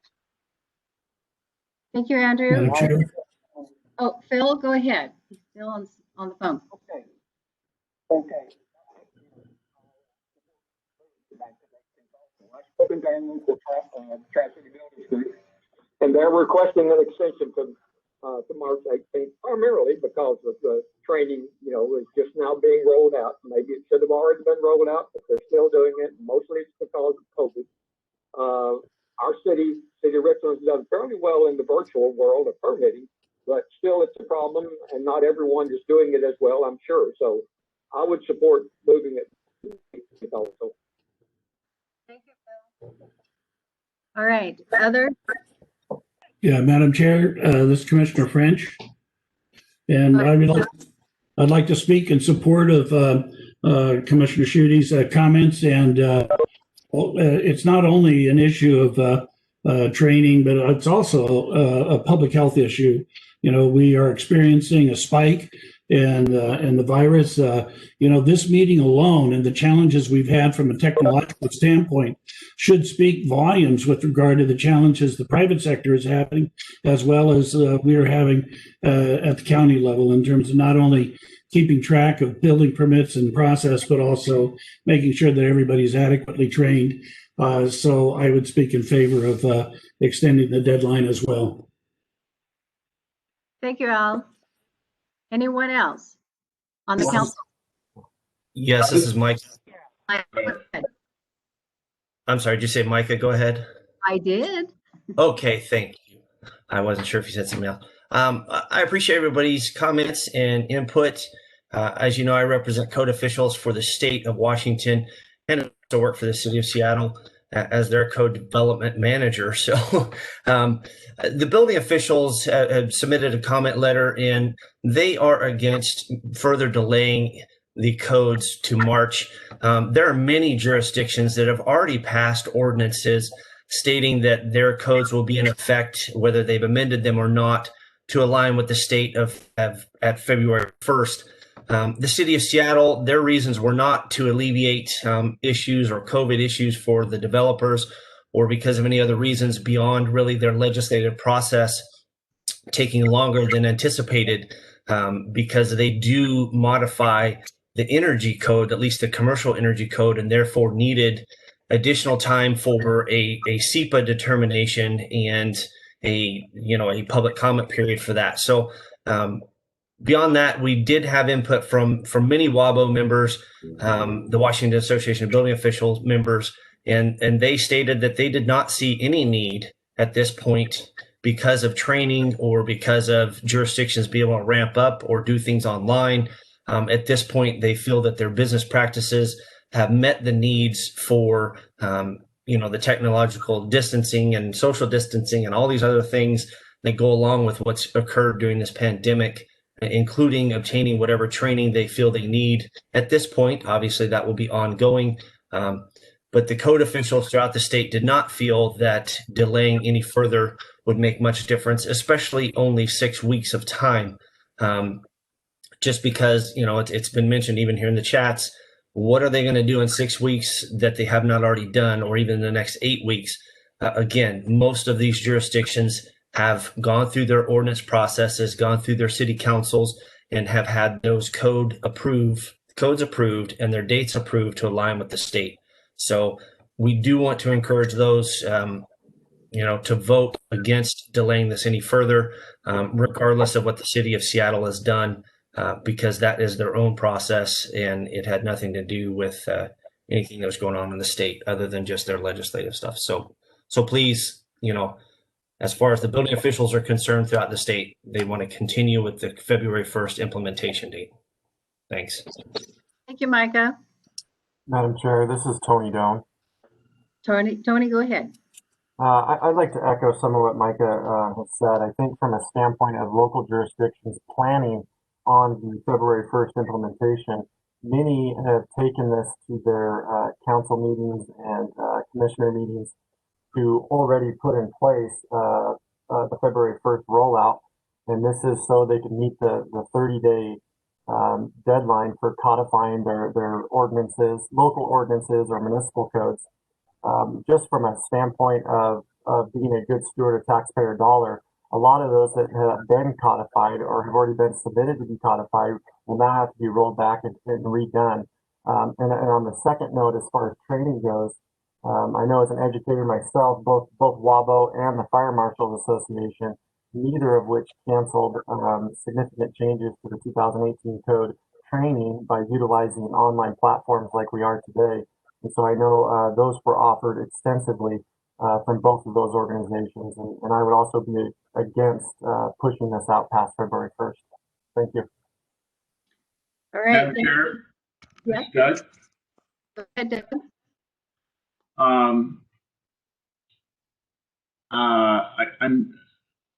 I'm very much sympathetic to the idea of builders, developers, homeowners suffering through the effects of the pandemic and how it affects their ability to do projects in our COVID world. I guess my question is a delay of 6 weeks. I don't know that it's enough. We're not going, if the primary reason for this delay and has been, this would be the third time it's been pushed out. If the primary cause and reason for that delay is the effects of COVID on our ability to do business, we're not going to be through the worst of it in 6 weeks. I mean, we're ramping up. I think I saw on the news this morning or yesterday the single largest COVID death day in the country was, I believe, yesterday. So we're a ways away from being out of the woods on the effects of COVID and how it affects all of us in doing our business. So I appreciate that all the local jurisdictions have their councils and legislative processes and whatnot to get through, but ultimately all of those entities are there to serve the public, not the public to serve them. And as such, we need to put the public first. And I don't know that March 15th is enough. So that's it. Madam Chair, this is Andrew Klein, if I may. Yes. So after hearing Micah and Tony's points of view and testimonies, I tend to agree with Doug now that what can be done in 6 weeks. So I'd like to parrot again what Doug had to say, and we should probably start looking at a July 1st date and then revisit things in April, so we don't wind up with the same issue if things need to be pushed back again until the 2021 adoption, just to skip the 2018 code potentially. This is Hoyt Jeter. I'd like to add two things on that. I'm sorry, excuse me, Hoyt, it's only council members. Oh, okay. I thought they're bringing up new things about skipping a code, and I just wanted to educate them on that. So. Oh, No, it's just council member discussion right now. Okay. So any other council members? Yeah, this is Charlie Anderson. I have, I guess my question for Andrew and Doug is, COVID won't be over in 45 days. We know that. It's probably be summer or later. Do we move forward as a state, or do we, say that nothing can happen during COVID? I think that's my general question. But the other thing that I'm hearing from lots of you is that codes are a burden, and that's like an overarching, assumption that many of you are making. Codes are not a burden; they protect society. Constructing buildings is a huge financial investment, but the codes exist to protect society for the lifetime of the building, for 50 or 100 years after that initial investment of money. And that includes safety, energy use, construction quality, durability of the building, and long-term viability of the cities that they're in. So codes are improved every cycle. Delaying them further would, I think, be irresponsible. It doesn't meet the intent of the legislation that has directed the Building Code Council to improve energy performance regularly, and will delay parts of the code that improve life safety, as WABO and the fire marshals of Washington State have attested to, suggesting that we do not further confuse the issue by delaying the code a third time. The code has been completed for over a year with only minor changes since then. All the tools have been available since December 11th for Mike Lubliner's testimony today. Aligning with Seattle isn't even necessary. This is just another attempt to delay the code. The logic doesn't even hold up. What we're hearing is COVID should delay the code implementation, but that's not why Seattle has a later code implementation, so the logic just doesn't even make sense in there. The energy code is contentious every cycle, and make no mistake, a lot of the things that we're hearing today are about the energy code, not the codes as a group. And parts of the building industry fight every code, the energy code, every time, even though they're part of the development. And really, the question that the tag asks every time when we put together the code is not, how far should we go? Because the legislature tells us how far we need to go. And in fact, this code doesn't even go as far as the legislature tells us to go. So it's not about how far we move forward. It's about that we need to move forward per the legislature, which directs us as to what to do. Delay is a tactic that's often used by the building industry, and we know that if we delay anymore, we are going to hear about it when the next code comes out, about how there's been so little time to implement this code before the new code comes out. It's a cycle that plays out every 3 years, and it's this body's job, the Building Code Council, to continue to move the code forward every 3 years. We're already many months behind due to COVID, and further delay, I think, would be irresponsible. COVID won't be over in 45 days. We need to move forward. We've had a year to get ready for the code. We've had 2 delays, and I don't think we need another. Thanks, Jill.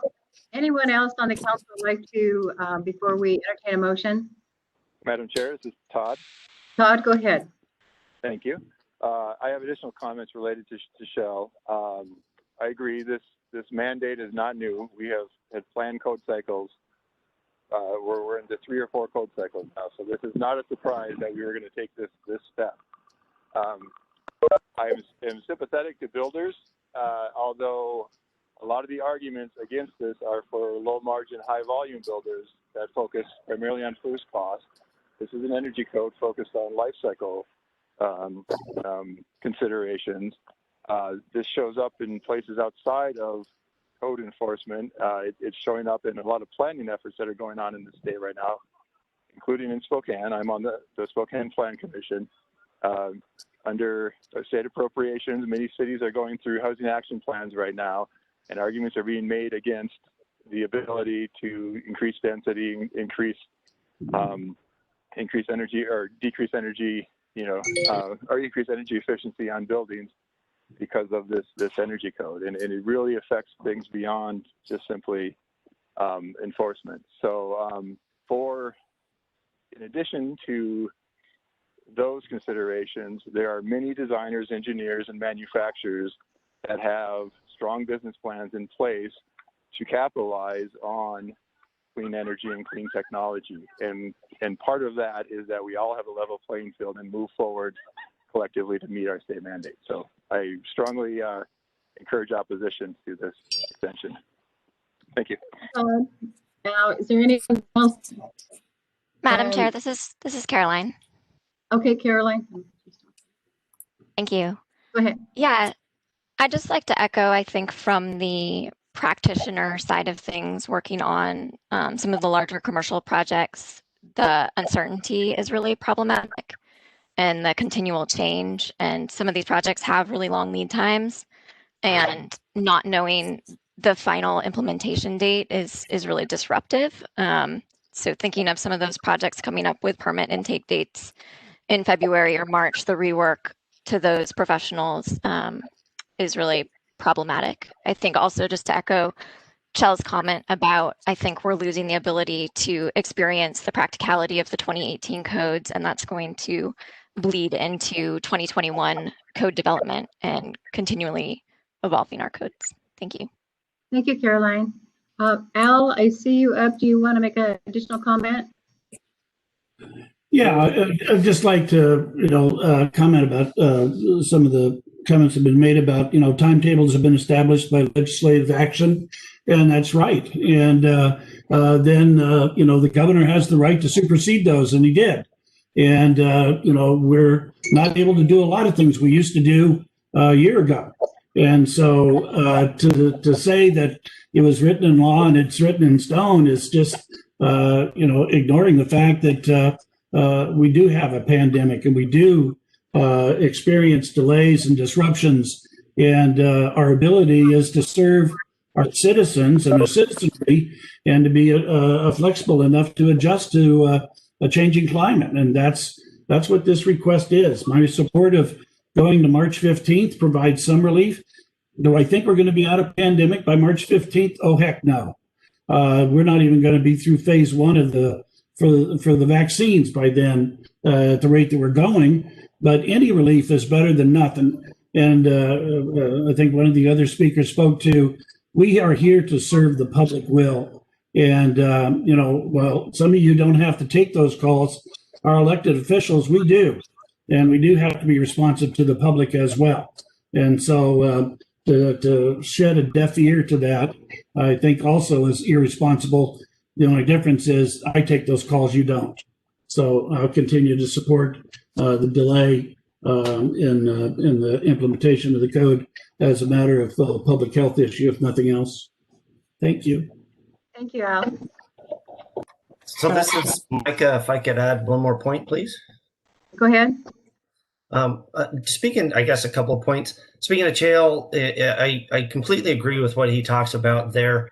And I do have some concerns that if the Building Code Council continues to delay and vote and provide that inconsistency to the development community and the local jurisdictions, that those folks will begin to lose confidence in what we're doing. I believe that if there is a current change, or should be a current change, then maybe that should come from the governor, since that's what Mr. French mentioned about his prerogative to do so previously.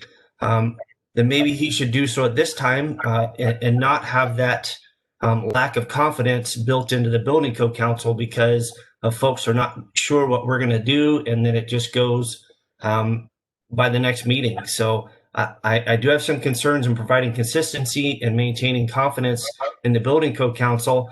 And at this point in the stage of development of our codes and the implementation, that if a further delay is warranted, that should come from the governor's office and not the State Building Code Council. Diane, can I speak? This is Doug. Yes, go ahead, Doug. Well, in the spirit of providing consistency and predictability and for some expectation that we'll be at least seeing the backside of our COVID pandemic, I would be strongly in favor of a July 1 implementation date. Madam Chair, this is Kevin. Kevin, go ahead. Yeah, Madam Chair, I'm going to make a motion. I move that we extend the implementation of the 2018 code to July 1st, 2021.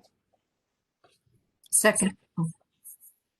There's a motion and a second to extend the building codes to July 1st of 2021. Any other discussion before we take a roll call vote? I don't think that's going to serve all those developers and jurisdictions that have already prepared for a date that is less than 3 weeks or 4 weeks away.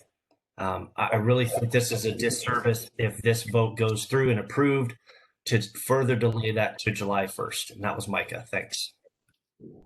This is Andrew Klein. Just to respond to Micah's concern, I don't think a developer that's designing to the 2018 set of code should have any problem submitting anything, to a newer set of code that's already been codified and, by the state, just waiting adoption. So that can be submitted through an alternative mean request. And, I don't think that adds uncertainty. Thank you. That's true, but it is an additional step and an additional cost to a lot of developments to do so. Okay, we're going to take a roll call vote on this motion, and we did have a second, so roll call vote. Okay, the issue before you is to extend the effective date to July 1st. Leanne? I vote yes. Al? Yes. Doug? Yes. Rob? No. Tony? No. Michelle? No. Andrew? Yes. Phil? Corey? Yes. Kevin? Aye. Caroline? No. Micah? No. No. We have 1, 2, 3, 4, 5, 6, 7. The chair can be a deciding vote.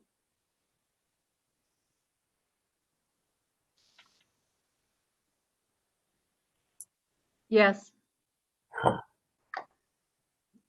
This is the practicalities of what occurs. Emergency rule, the governor has, I'm not sure if it's 5 or 7 days to override it. Because this is going to go beyond the 120 days of an emergency rule, the council will enter into formal rulemaking, which means a public hearing.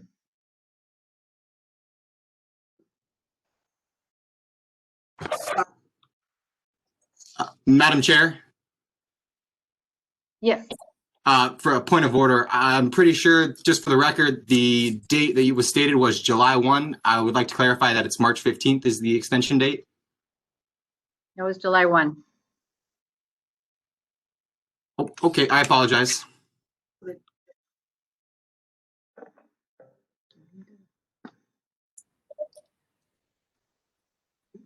Richard, this is Chell. Could you explain what you said by what you just said about the rulemaking?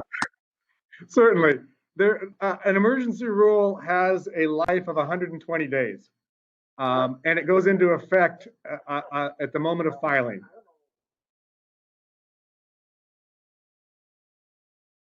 Yeah, Phil, could you please mute?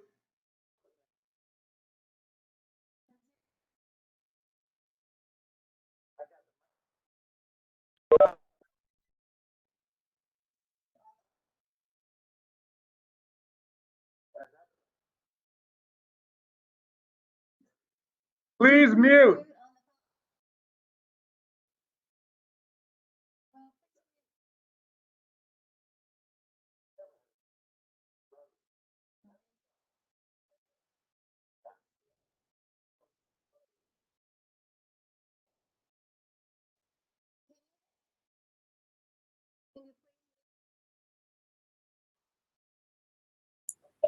All right, Jill, there's actually two issues. A emergency rule has 120-day life. Within the first, and I have to look it up, within the first 5 to 7 days, the governor has an option to override it. But because this vote went to more than 120 days, you're instructing the staff to enter into formal rulemaking, which means a CR 102, which requires public hearing and public testimony.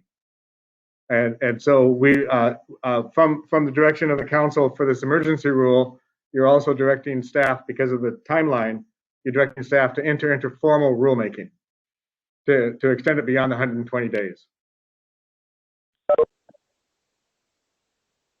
Did that make sense?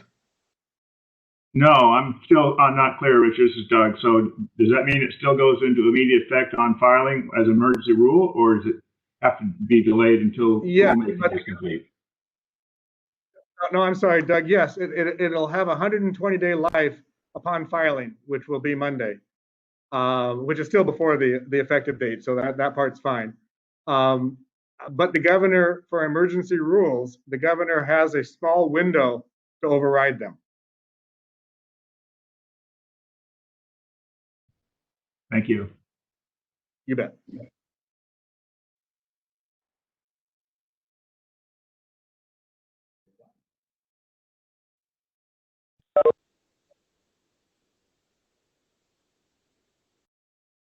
All right, so we'll move on to the next agenda item, which is HB 2783 Mobile On-Demand Fuel Providers Code Proposal. They never gave a final vote. You never gave a recap of the final vote. Can you give that? This is Richard. I will read down the vote. Diane Glenn, yes. Leanne Geyer, yes. Al French, yes. Doug Orth, yes. Rob Graper, no. Tony Doan, no. Chell Anderson, no. Andrew Klein, yes. Phil Lemley, yes. Corey Wilker, yes. Kevin Schutte, yes. Caroline Todd, no. Mike Chappelle, no. Todd Barthwa, sorry, Todd, no. 2, 3, 4, 5, 6, 7, 8, which has 8 yeses. Is that 8 yeses, including Diane's vote? Correct. Okay.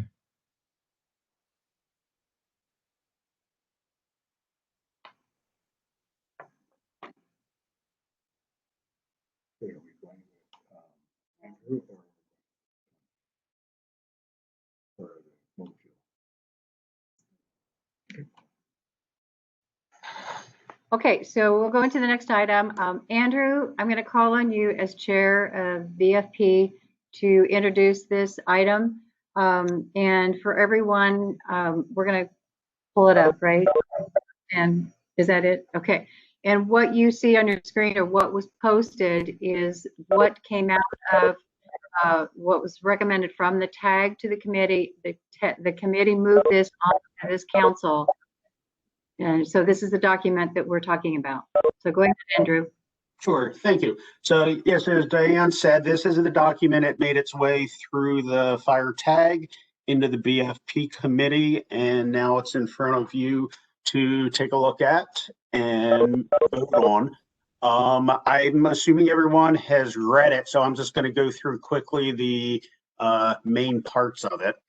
The House bill tasked the State Building Code Council with coming up with a coordination of permits across different jurisdictions for reciprocity. was one thing for operational permits and truck permits if trucks are permitted within a jurisdiction for mobile fueling. That was one thing.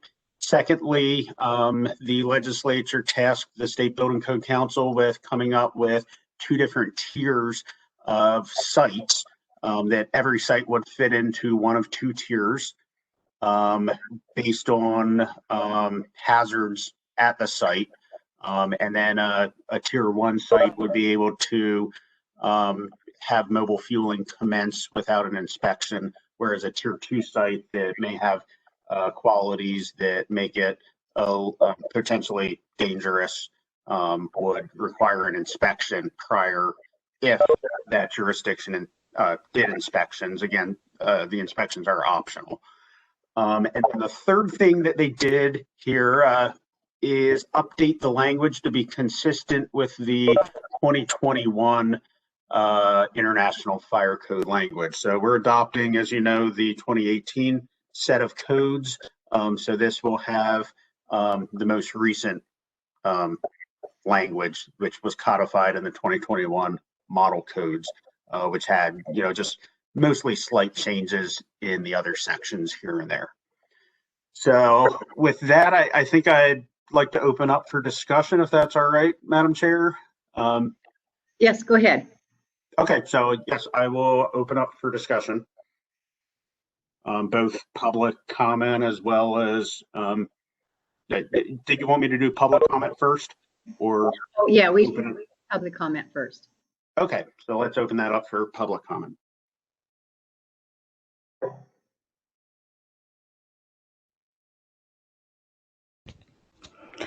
Hi, this is Eileen from Booster Fuels. I would like to be recognized. Go ahead, Eileen. Thank you. So when industry first brought the idea of more consistent and clarified language to Section 5707 to the table, industry envisioned a process that involved working hand in hand with regulators. The vision was really just to create a process that removed duplication of work for jurisdictions while still allowing jurisdictions to maintain local control, which was really important to us and the jurisdictions that we were working with. This all the while streamlining the permitting process without compromising any safety standards, while also meeting the needs of both our industry and regulators. So in looking at the documents that are in front of you, unfortunately, due to time constraints, of course, the pandemic and holidays, the timeline to work on the language was condensed to a point where industry and regulators were not able to fully come to a consensus through the SBCC process so far. Industry, we generally agree with the proposal, especially as it pertains to some of the more updated 2021 IFC language that was also included in this process, as Andrew has mentioned. We commend all those that were involved in the inclusion of these pieces to provide more consistent regulations.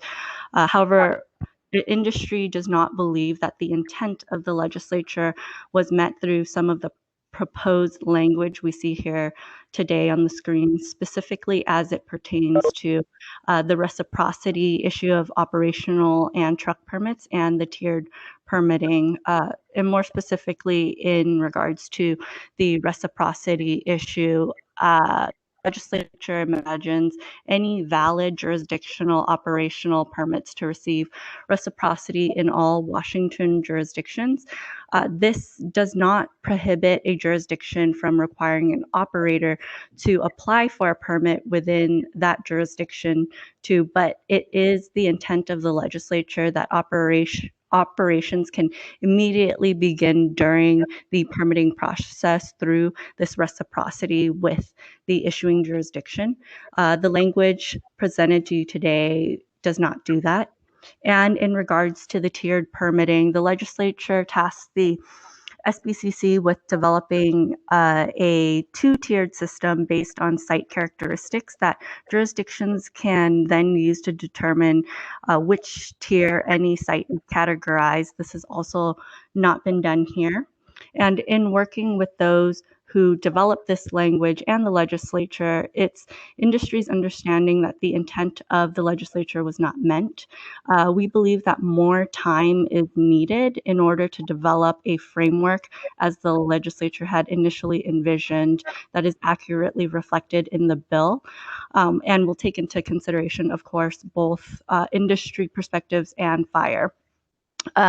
We believe that tabling this agenda item and sending it back through the tag process with more specific direction from council and guidance from the legislature will allow everyone to work together for the opportunity to write the House bill into code while preserving the intent of the reciprocity and tiered permitting process. We believe that, or industry believes that, a 45 days will allow industry and regulators to work more closely to develop language mutually beneficial. Thank you.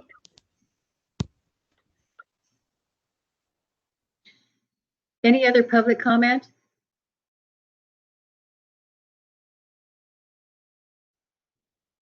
Okay, with that. I'm sorry, I was trying to unmute.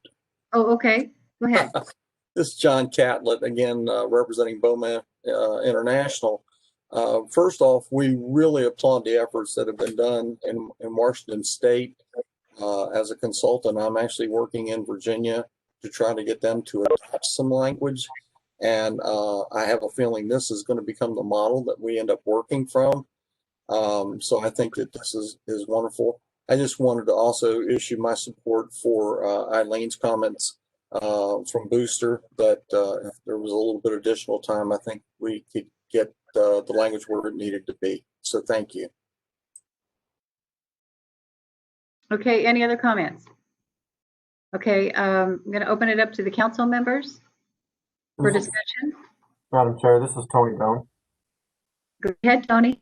I'd like to echo what some have already commented on as far as the state of the current proposal right now, and how proud I am of the group, the fire tag group, to get this to that point, to the point it is, and then get it through BFP. A lot of applause to go around to all those involved. The legislature specifically requested that we include the Washington State Association of Fire Marshals in this discussion, and they were able to provide a majority of the model language. I would like to say, before I ask for some technical expertise, I would like to say that I don't know that without further direction from legislation, more time allowed would change anything, as a lot of the points that are brought up in the document from industry asking for those changes, those have been talked about extensively in the 3 fire tag meetings, as well as the most recent building, fire, and plumbing tag group. And so, and to come on that further, Madam Chair, I'd like to ask for some technical expertise in the way of calling on Ken Brulette, if able.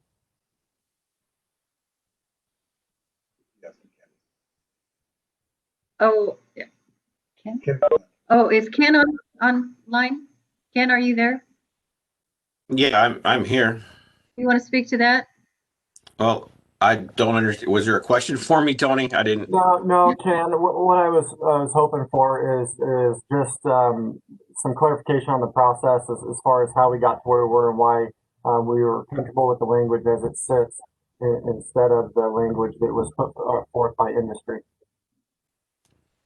Yeah, the city of Seattle, we started working with Eileen and Booster Fuels early in the process, coming up with some language. And then you're right, it went through the tag process. It did go through the Building and Plumbing Fire Code Committee also.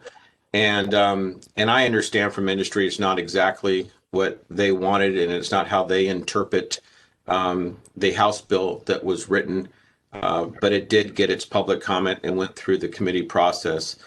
And with that said, doesn't mean that we will not continue to work with Booster for any local changes that could be addressed for the city of Seattle. But as far as the state fire code is concerned, I think that it's gone through the process And this is what we got in front of you right now.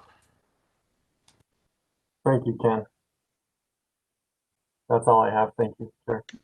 Madam Chair, this is Andrew Klein, if I may. Yeah, go ahead, Andrew.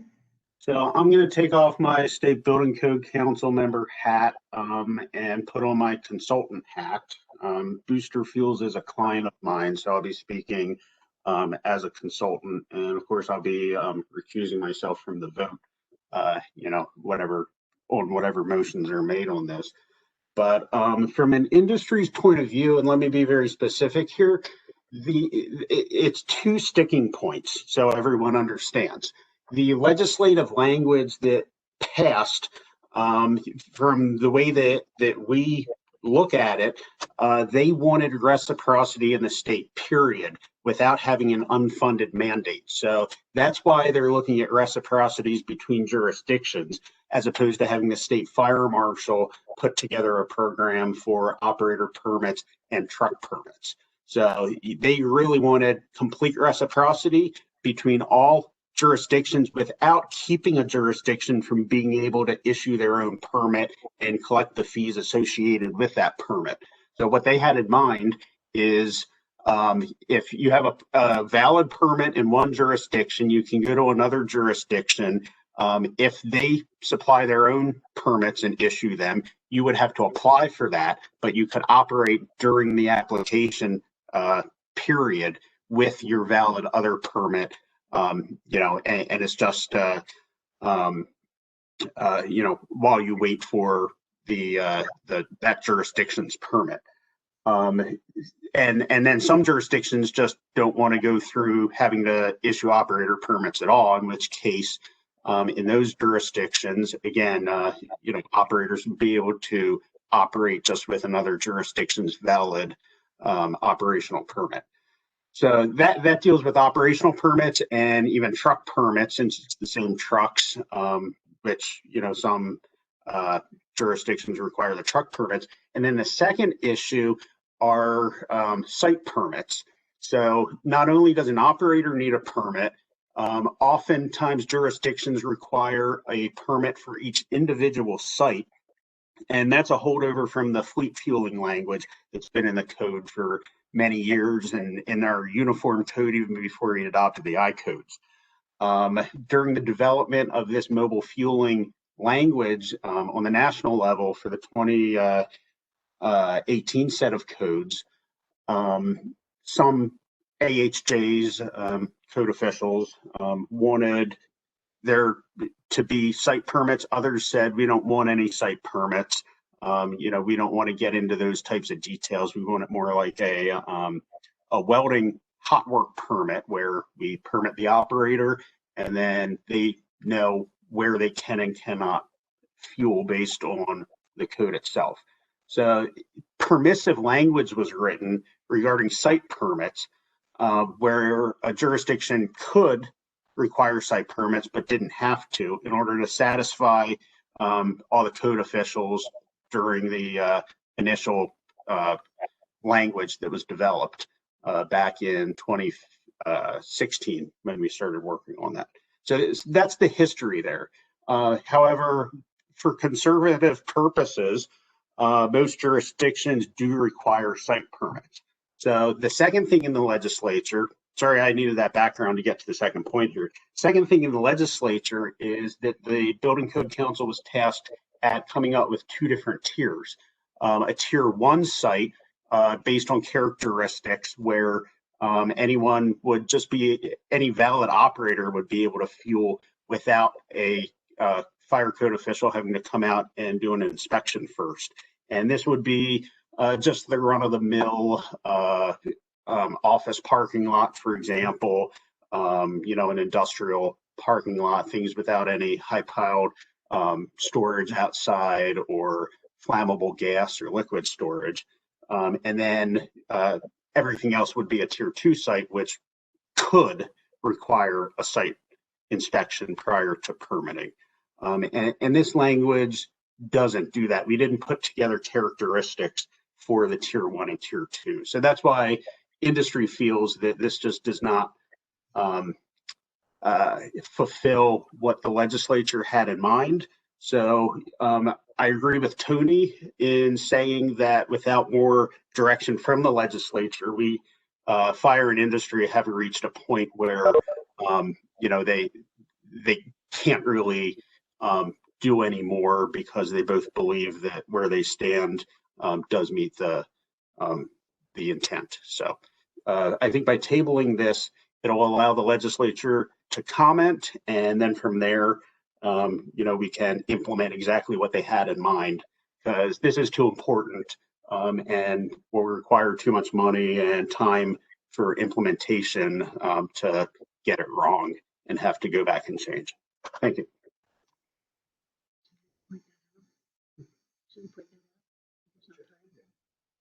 So, Andrew, on that point, I'm just going to make you aware that our timetable doesn't allow for the tabling of this. This needs to be dealt with right away. So beyond that, yeah, Richard's going to comment on that. So I'm there in the same room, and I'm raising my hand, and she's looking at me like, "Yeah, you can go to the bathroom. You don't need the permission." What the legislation actually has a decision date that needs to be made by the council within the legislation. What is before you is giving direction to staff to enter into formal rulemaking. So however you direct staff today will then go into a CR 102, which you probably all tired of hearing of this, but then goes into a public testimony period. So today isn't the decision before the council isn't to decide on the final language and move it into permanent rule. This is to direct staff to enter into formal rulemaking. Madam Chair, this is Tony. Yeah, Tony, go ahead. With that information being presented, I'd like to make a motion to move this language forward as presented and pass forward through the DFP committee. This is Micah. I will second that. Okay, any other further discussion?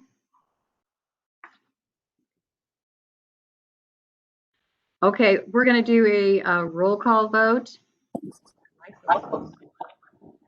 I'm actually going to raise my voice as I make this statement because I'm not really sure of the proposal.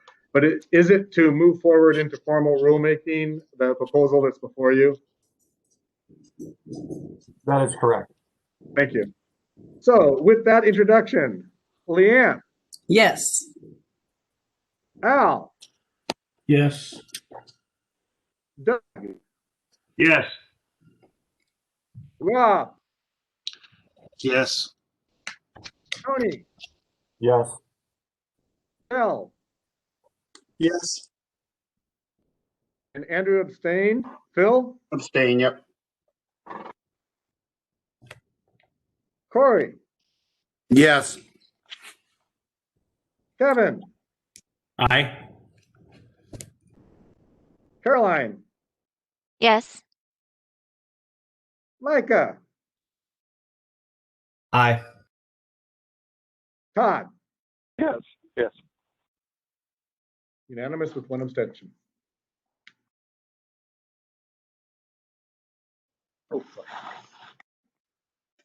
Okay, so the motion carries unanimous with one abstention. Okay, so that'll move on into the CR 102.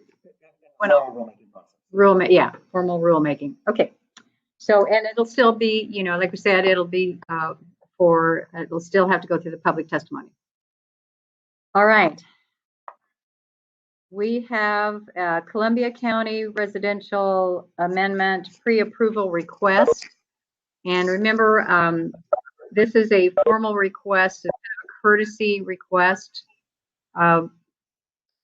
before they go to their city council for an amendment. It's in the packet. And I'm going to have Richard speak to it. All right, this is Richard, and you may remember that this was brought before you. He says this, it brought before you earlier, and the council had requested that staff reach out to the Columbia County and clarify some concerns that the council had. And this is the results of that. In a nutshell, this is criteria where locally harvested or site harvested trees can be converted into lumber and used for construction.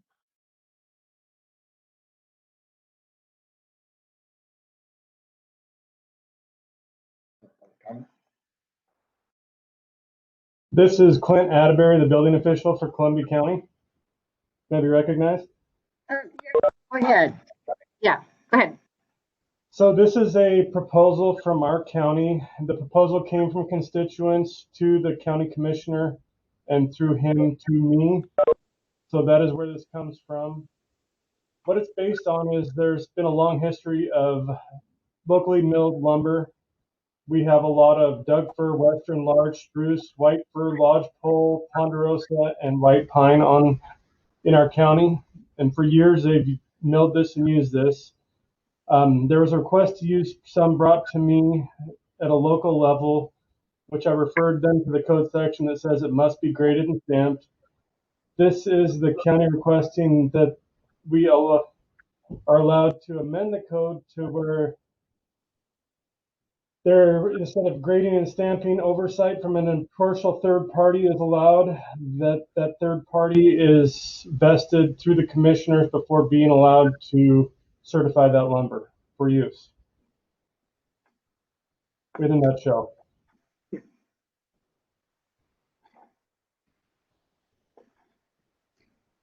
And your proposal is based on what criteria? It's based on the, we have, hold on a second, that the weather in Columbia County is what they feel is to be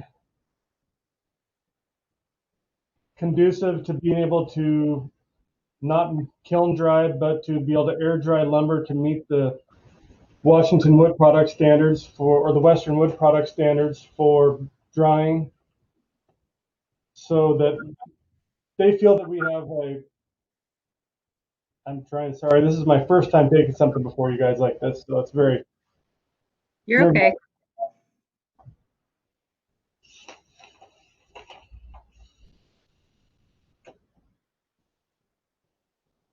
They feel that the climate of Columbia County is conducive to air drying to meet the softwood lumber standard, and that the preservation and custom and culture of their economic stability is part of this. The protection and use of their environment are inseparably tied to their ability to be involved in determining their rights to use their lumber. So basically, by direction of the commissioner, I'm taking this before the Building Code Council. Okay, so just for clarification, your criteria for that your area is unique is based on your weather? It's based on the weather and the history of these builders passing their knowledge down from generation to generation, and some of them still being there that like to saw and use their own lumber. Okay, great. Just needed that clarification. So is there any public comment on this? Councilman. This is Chair Anderson. Yes. I think when we talked earlier, we had asked for some clarification on like limitations of use of the lumber, 10-story structures, 3-story structures, only on your site. And I thought that was in an earlier version of this, but I'm not seeing that those limitations in at least the piece of PDF I have in front of me. Chael, this is Micah. I could probably speak on that. I think the last time they had not explicitly stated this only applied to the residential code. I believe they had the building code in there as well. And so that's where that higher story than what was in the scope of the residential code came into play. I think they made the modifications that we had requested to this in order for it to be more explicit. That way it's only limiting it to those stories or structures that fall under the residential code. So, Okay, and that's I think that's what was. Thanks, Mike. I had missed that somehow. And that basically is single family and then duplex, right? Is that generally? Yeah. Yes, that would be a 1 and 2 family, 3 stories or less. Okay. Right. It would say single family detached dwellings, which would include the duplexes under the IRC as well.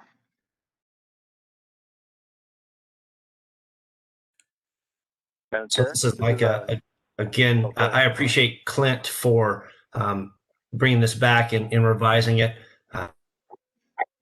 It's more than adequate, and in my opinion, I would encourage Clint to actually bring this as a formal state proposal when we get into the residential code next year at this point. But I believe that, you know, locally harvested and milled lumber, as long as they meet certain criteria, should be allowed throughout the state. And so I do encourage that. So if there's no further comment from council, I would make a motion to approve this as shown. Can I make a quick? So I can wait till after motion. Also, this is Todd. So we have a motion and a second to approve this proposal. Any other discussion on this? Madam Chair, this is Todd. Right there. Go ahead, Todd. Yeah, so again, thank you to Clark County. I also took time to review this. It's in my area of expertise. We really appreciate they come to it. I agree with Micah that my mind immediately went to how we could perhaps approach this at a state level also on the proper timing in the next code cycle. So thank you. I see this as low risk. I think it's very limited to just their county, which is obviously within their jurisdiction, and then it does address, you know, to my knowledge, you know, the areas of concern within the industry are pretty standard. So thank you.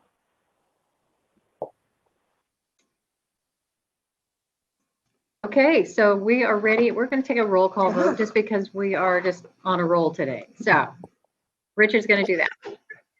And because of technology. Leanne? Aye. Al? Aye. Doug? Aye. Rob? Aye. Tony? Aye. Jill? Aye. Andrew? Aye. Phil? Corey? Aye. Kevin?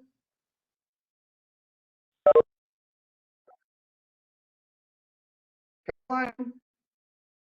Aye. Micah? Aye. Todd? Aye. All yeses.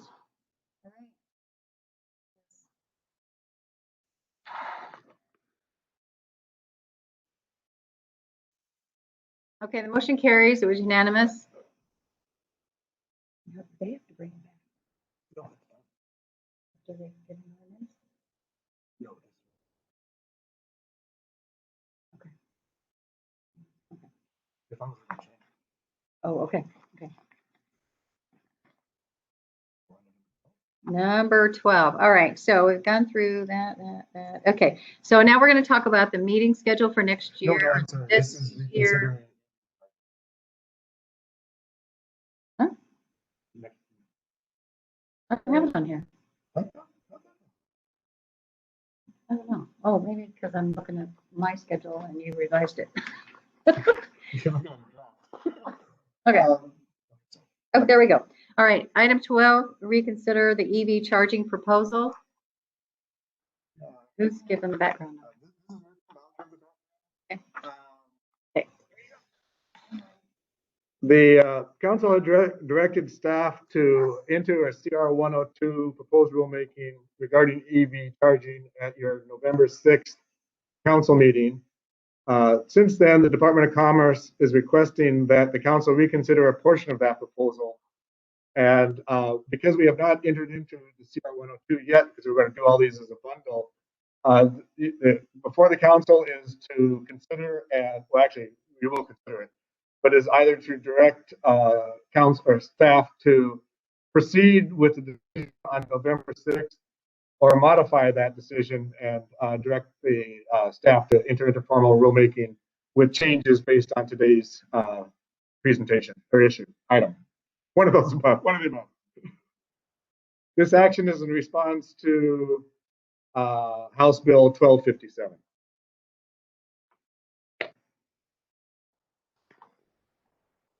Richard, this is Joe. Could you repeat the first option that we have? Well, actually, you have already, thank you, Jill. You've already directed staff to enter formal rulemaking. Department of Commerce just asked for the opportunity to consider a change in a portion of what you directed staff to do before staff actually does execute the CR 102. Okay, thank you.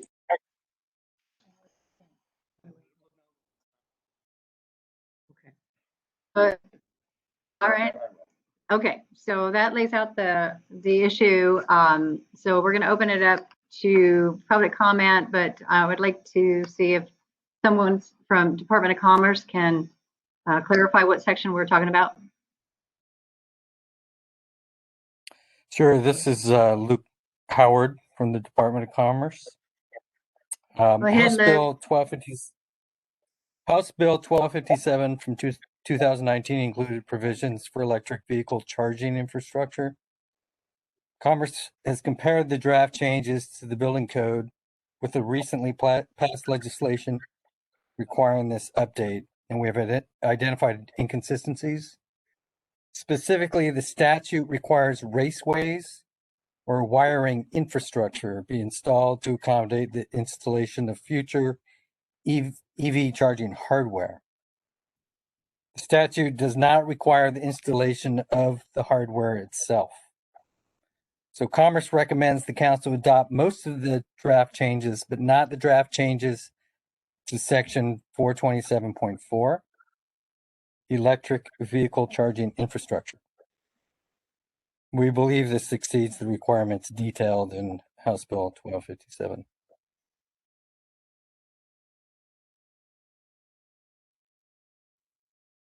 Okay, any public comment on this?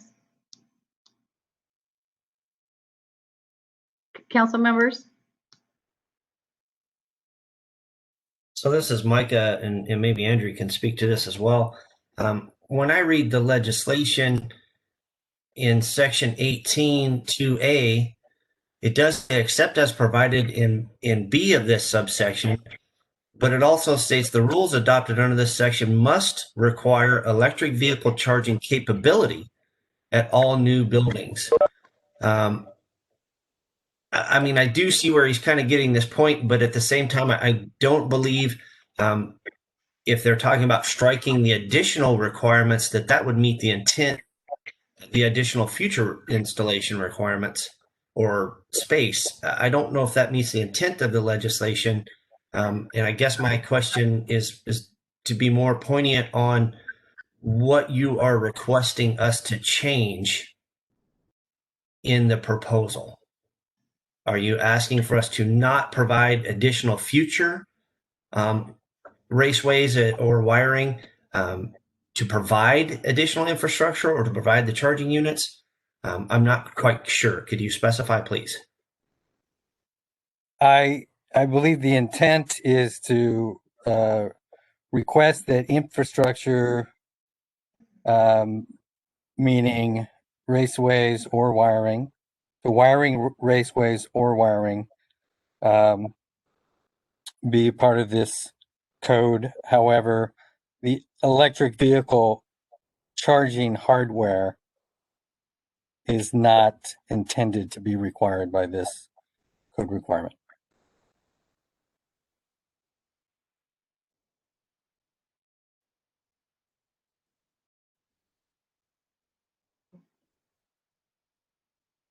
Is this your proposal shown on the screen? It is. Yes, this is the proposal prepared by the Code Council.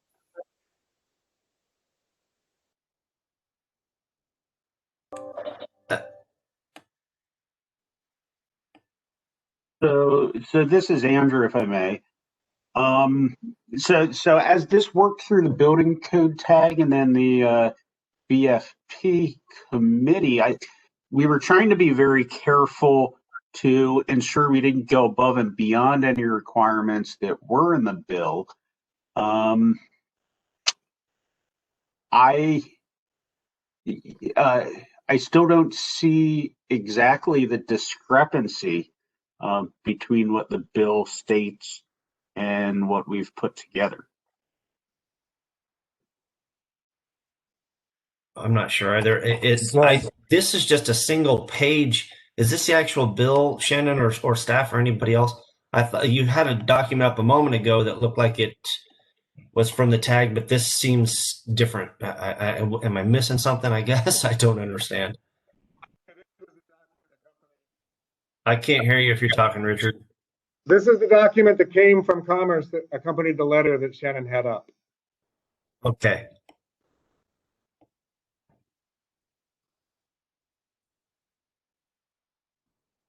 Section it's different.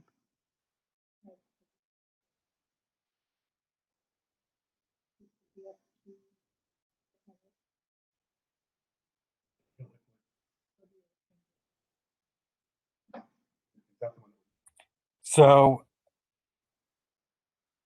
427.4 is the section in question.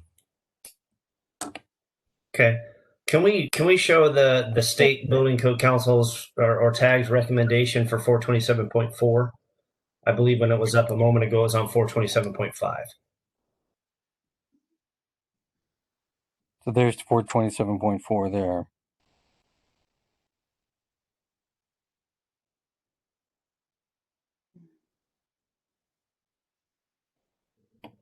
So my understanding is what you're proposing is to eliminate item number 2 under 427.4 that the council or the TAG had already approved. Actually, the council had approved to go into rulemaking. That's now my understanding, and it wasn't clear on that previously. Yes, you're right. Correct. Okay, then again, I'm going to agree with Andrew that what we proposed and what the Building Code Council has approved meets the requirements and meets the intent, in my opinion, to provide the infrastructure and to maintain that the additional capacity be there for future needs. So, is that a motion? I was just about to take a breath and say that. So, barring any further discussion, I would like to make a motion that we continue to move forward with what the council has already approved. I'll second. Okay, we have a motion and second. Any other discussion on this? Yeah, I've got discussion. Can we pull up the bill itself just quickly to verify? So what we're saying, we need to meet both of these two requirements. So just a quick review of the bill should show us if that's correct or if we can cross that second one out. I believe it was section 18 if you want to skip a little bit. You.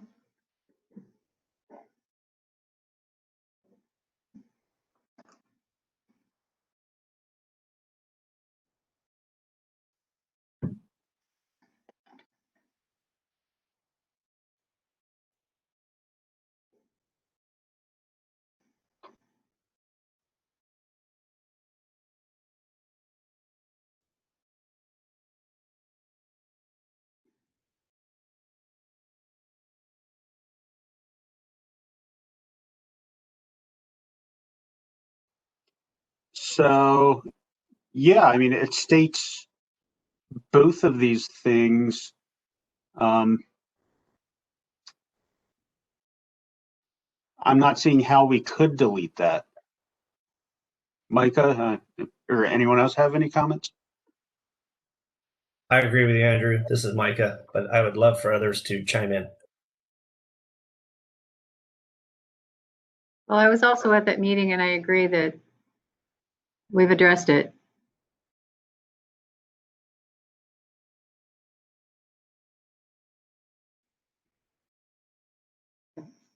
And the Okay. motion that we have on the table that would just move this into the next phase where we could accept more public comments. Is that correct? Yes, you're correct. So imperfection could be perfected even if we move forward today with what we have. Right. Okay, so we have a motion and a second, and I'm going to call for a vote, and Richard's going to do a roll call vote. Leanne, Aye. Al, Aye.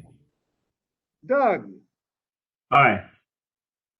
Rob, Aye. Tony, Aye. Shell, Aye. Andrew, Aye. Phil, Corey, Aye. Kevin, Caroline, Aye. Micah, Yes. and Todd. Aye. All yeses. Okay, motion carries unanimously. Thank you, everyone, for that. Okay, so before we get to the last items, I do need a motion to extend the meeting because we're running out of time and we do have a couple things that we really need to get to. So can someone make a motion to just extend it maybe 15 minutes? Motion to extend the meeting by 15 minutes. Chair Anderson. Second, Tony. All right, all in favor? Aye. Aye. Aye. Aye. Aye. Any Aye. opposed? Okay, great. Thank you. That'll help ease the burden a little bit.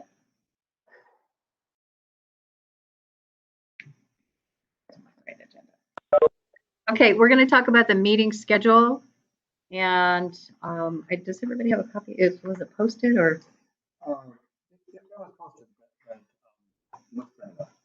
Yeah. Okay, we'll bring it up on the screen. And these are standard dates that we usually go by, you know, like the second Friday for our council meetings, I think is what we usually do. This is A. So This is Chell. I have a typical conflict on the second Fridays. This meeting takes precedence over the other meeting. But if there was a different Friday, I would appreciate that, whether it's first, third, or fourth. So the challenge is, I think for the most part, is sometimes we might have some meetings that first week. The first Friday has been kind of a challenge in the past. Waiting to the third Friday, I don't know if it would work for everybody. The second has always worked out really well. But Chell, certainly you're a valuable player here. Is there any way that you could arrange your schedule to make it work? The Building Code Council takes precedence, so I would obviously attend this under all circumstances. But if there was a way to move it, then I'm on another committee where it's extremely difficult to make changes as well. So if it was reasonably possible, I would appreciate it. Yeah. Go ahead, Phil.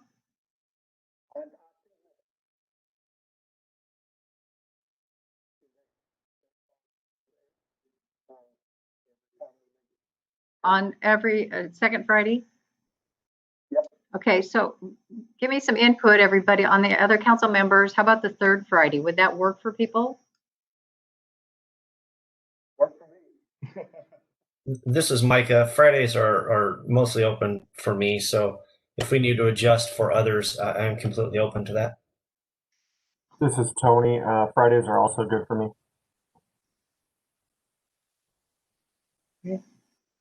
Leanne, Leanne, Doug? Yeah, it doesn't really matter. I don't typically book any work meetings on Fridays, so this meeting on any Friday is okay with me. Okay. Okay, so right now it looks like that's going to work for the majority of us, and hopefully it'll work for everybody. So we will adjust this to the third Friday for the council meetings, and then just keep in mind that that Thursday before the council meeting is typically the MVE or the VFP, right? So the standing committees would be that Thursday before the council meeting to follow suit. So we'll put this revised calendar out, and hopefully it'll work for everybody. And if we come in a situation, I think we later in the year, we can always adjust it, right? Yeah. I appreciate it. Thank you. Because these are public meetings, they are posted on the Code Revisor's page, and we need 20 days notice to readjust them or have a special meeting. So it's not insignificant moving meetings around after today, but it's certainly an option. Hey, Diane, this is Leanne. I Yes. know in the past, even though we're meeting remotely now, and who knows how long this will be, but in the past, the challenge has been meeting space at DES. Oh yeah, we'll have to figure that out, because maybe we can put our hat in the ring to begin with. Okay, yeah, we'll get the spot. We'll grab the spot. A spot, yeah. And the big room always works really well. And under the circumstance, maybe by June we can meet in there. Okay, on to the work plan. Madam Chair, this is Micah. Yeah. The agenda says we would need to take council action on this. Do we need to have a motion to approve the revised calendar? If so, I will make that. Okay, thank you. And do I have a second? Second, it's Joe. Okay. Any other comments? All right, all in favor? Aye. Aye. Aye. Any opposed? Okay, well, I think maybe it'll work out better. So, okay, it passes. All right, on to the work plan, and Richard's gonna talk about the work plan. This is Richard. The work plan is really just informational. What it tells you is that we will be having council meetings. We will be working on the 2021 Group 1 codes, and toward the end of the year, starting on the Group 2 codes. And that we will have legislative committee meetings during the legislative session. And it also shows you how hard your staff works.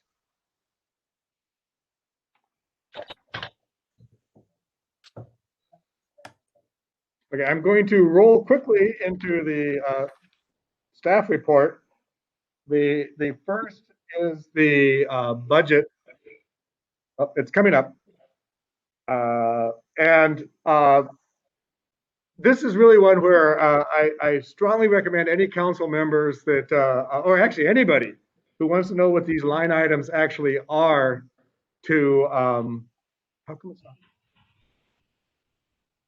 not? To touch base with me or Stoyan, and we'll walk through them. What I do, and the managing director meets with DES budget people monthly, and I keep looking at the lower right corner, which is not showing up yet. And what that shows is that we have $523,000 in reserve. We have an annual budget of around $1 million. So the permitting is our sole source of income, and it's a dedicated fund.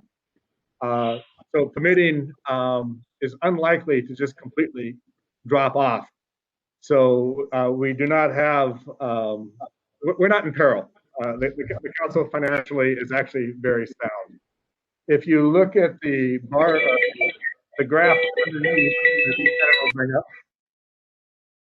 And what that shows is the permitting activity from fiscal year to fiscal year. And you'll see that there's a pattern, but not necessarily one that makes a lot of sense. But this does show the permitting cycle and the and the not cycle. That's basically just, in a nutshell, your budget. We will then move on, unless there's any questions. So, Richard, I have a question on one item. Just explain it to me. The line item. And pull it down so I can see it on the screen. Just didn't make any sense to me. How the goods and services, how it could be the planned is a negative?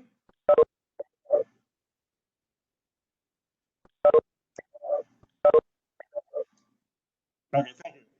That actually was and it stays on the book because it's there. That was a coding error. I can't hear whatever's being talked about right now. The issue was goods and services, which is highlighted, and that if you look at it, it has an incredible variance, and that was where if I remember correctly, it's been a bit since I went through this, but that was where it was actually coded twice or 4 times. I can't remember which. So this shows the planned versus actual as being way off, but the actual is a reasonable number. Does that make sense? And when I go to these meetings, they always walk through every line item because it's their job, and I just keep an eye on the lower right corner, just to make sure we're not in financial peril. But definitely, and that was a great question. Actually, I'm praising you, Diane. That was a good question. And I feel like I'm giving you the bum's rush here with a off the fly answer. I will definitely get back to in depth because I'm relying on my memory, and that's kind of scary. I do have more.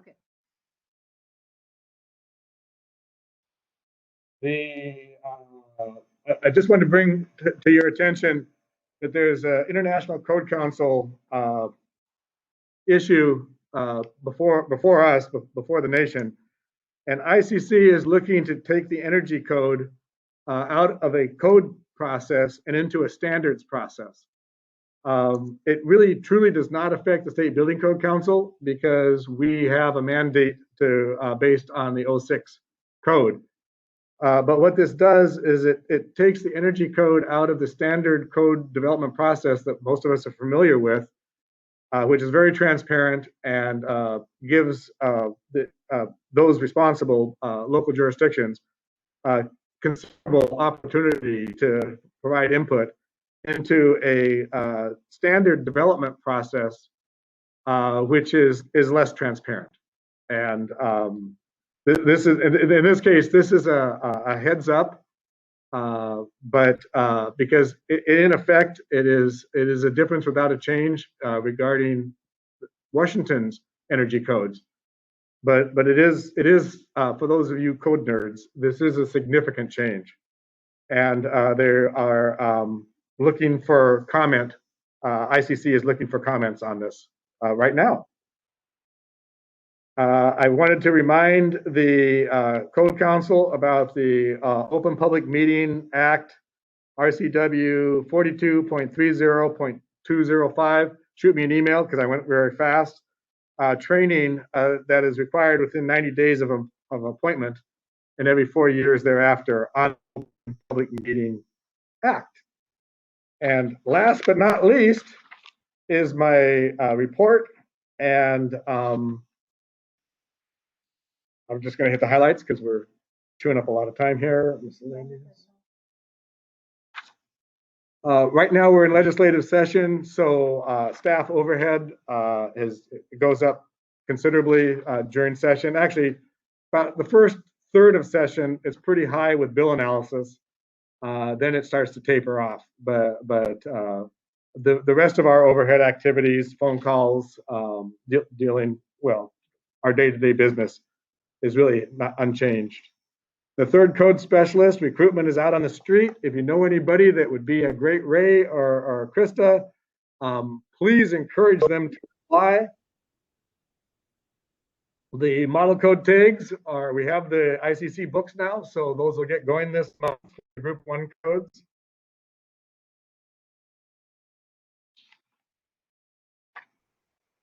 And calendar is starting next Friday. We will have ledge committee meetings, and your next council meeting is February 12th. Oh, I'm sorry. Shannon just reminded me. No, Richard, you're wrong. It'll be the Friday following February 12th. Thank you, Shannon. The 19th. And that concludes the staff report.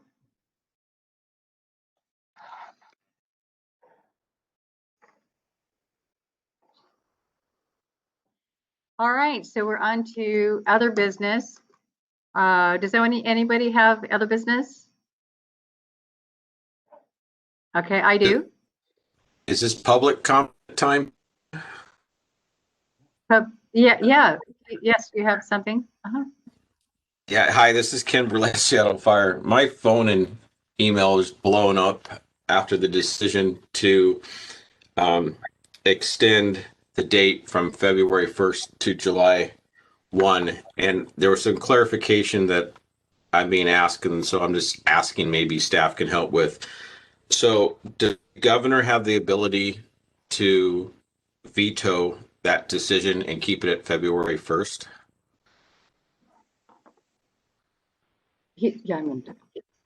Yes. Well, he can't veto, but he can. Richard, do you want to? Actually, you're new, managing director. No. Yeah, this is Dave. I can read the section if you want. No, Stoyan. Stoyan has the exact dates. Oh, okay. Stoyan is better to answer Ken's question. Okay. So Sorry about I'm that. sorry. We're just, this transition thing. Trying to boot Richard out the door. So Stoyan, you're on there, and I'm going to introduce you, but could you answer Ken's question in the meantime?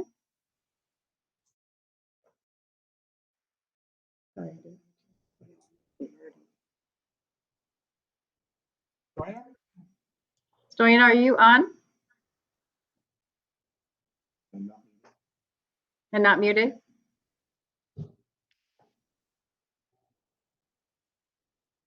This is Dave Merchant. If you want me to read the section, I can read that along. There's like 2 sections that need to be read to kind of see what the governor's powers are here. That'd be great, Dave. Thank you.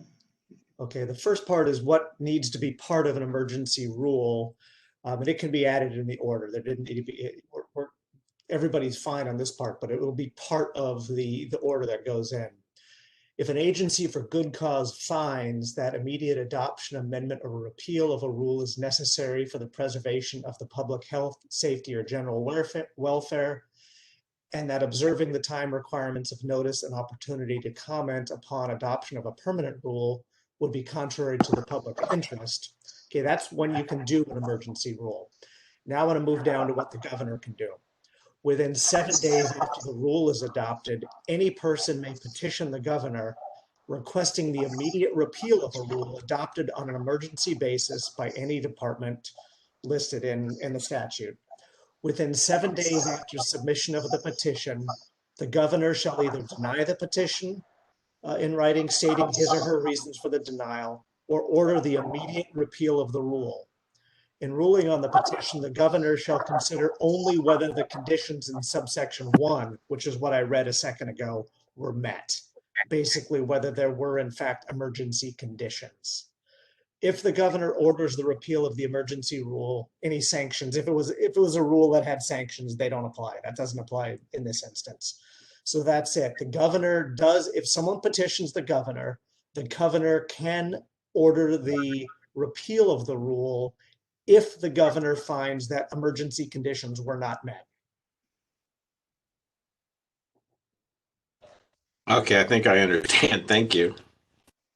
But he has, Dave, to clarify, he has, no,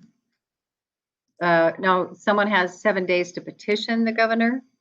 Yes, it does not appear that the governor can act unilaterally. It looks like someone has to petition the governor.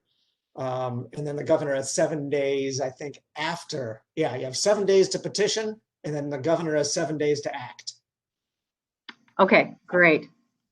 Thank you. So the last item, if there's nothing else, I hope he's still there.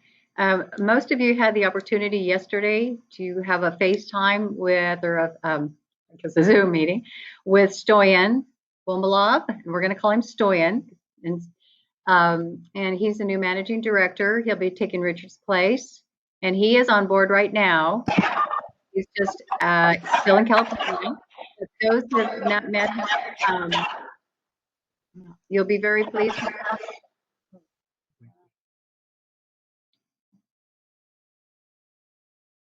I think I know everybody's going to be just really happy with the way he performs, and yeah, he's delightful. So he will be at our next meeting. And those of you that have not had a chance to meet him, I'm sure there'll be the opportunity. Stoyan, are you still online there? Yes, I'm here. There you are. Do you want to say a few words to everybody?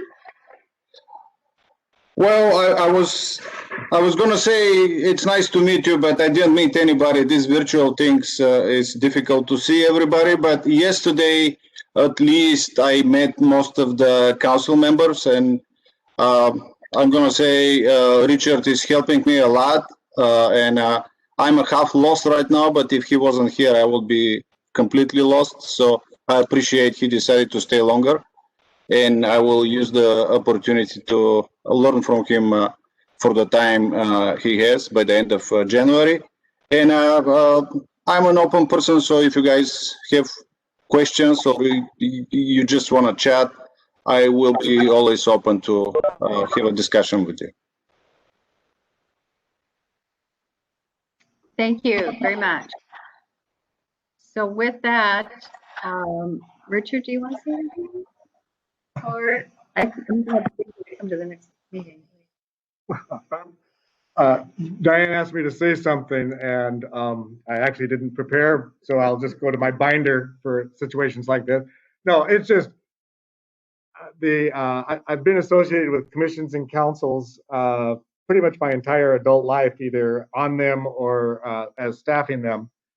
And this, without a doubt, has been my most positive experience.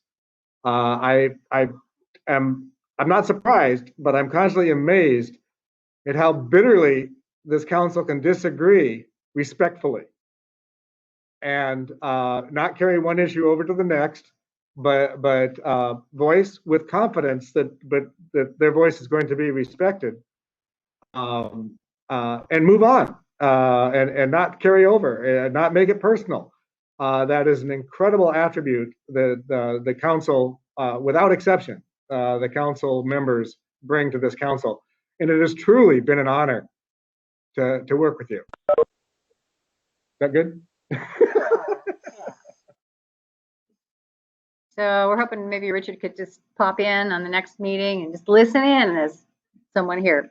So with that said, I think we're done with the meeting today. I want to thank everyone, and going into this year is going to be, it's going to be a lot of fun. We'll just make it fun. And thank you for everyone to agreeing to your positions, and thank you for voting me in for another year as chair. I really appreciate that. I take it very serious, and I try to do a really good job. So saying that, I'm going to entertain a motion to adjourn. Motion. So moved. All right. All in favor? Aye. Aye. Aye. All right. So we are adjourned. Thank you very much. Thanks, everybody. Aye.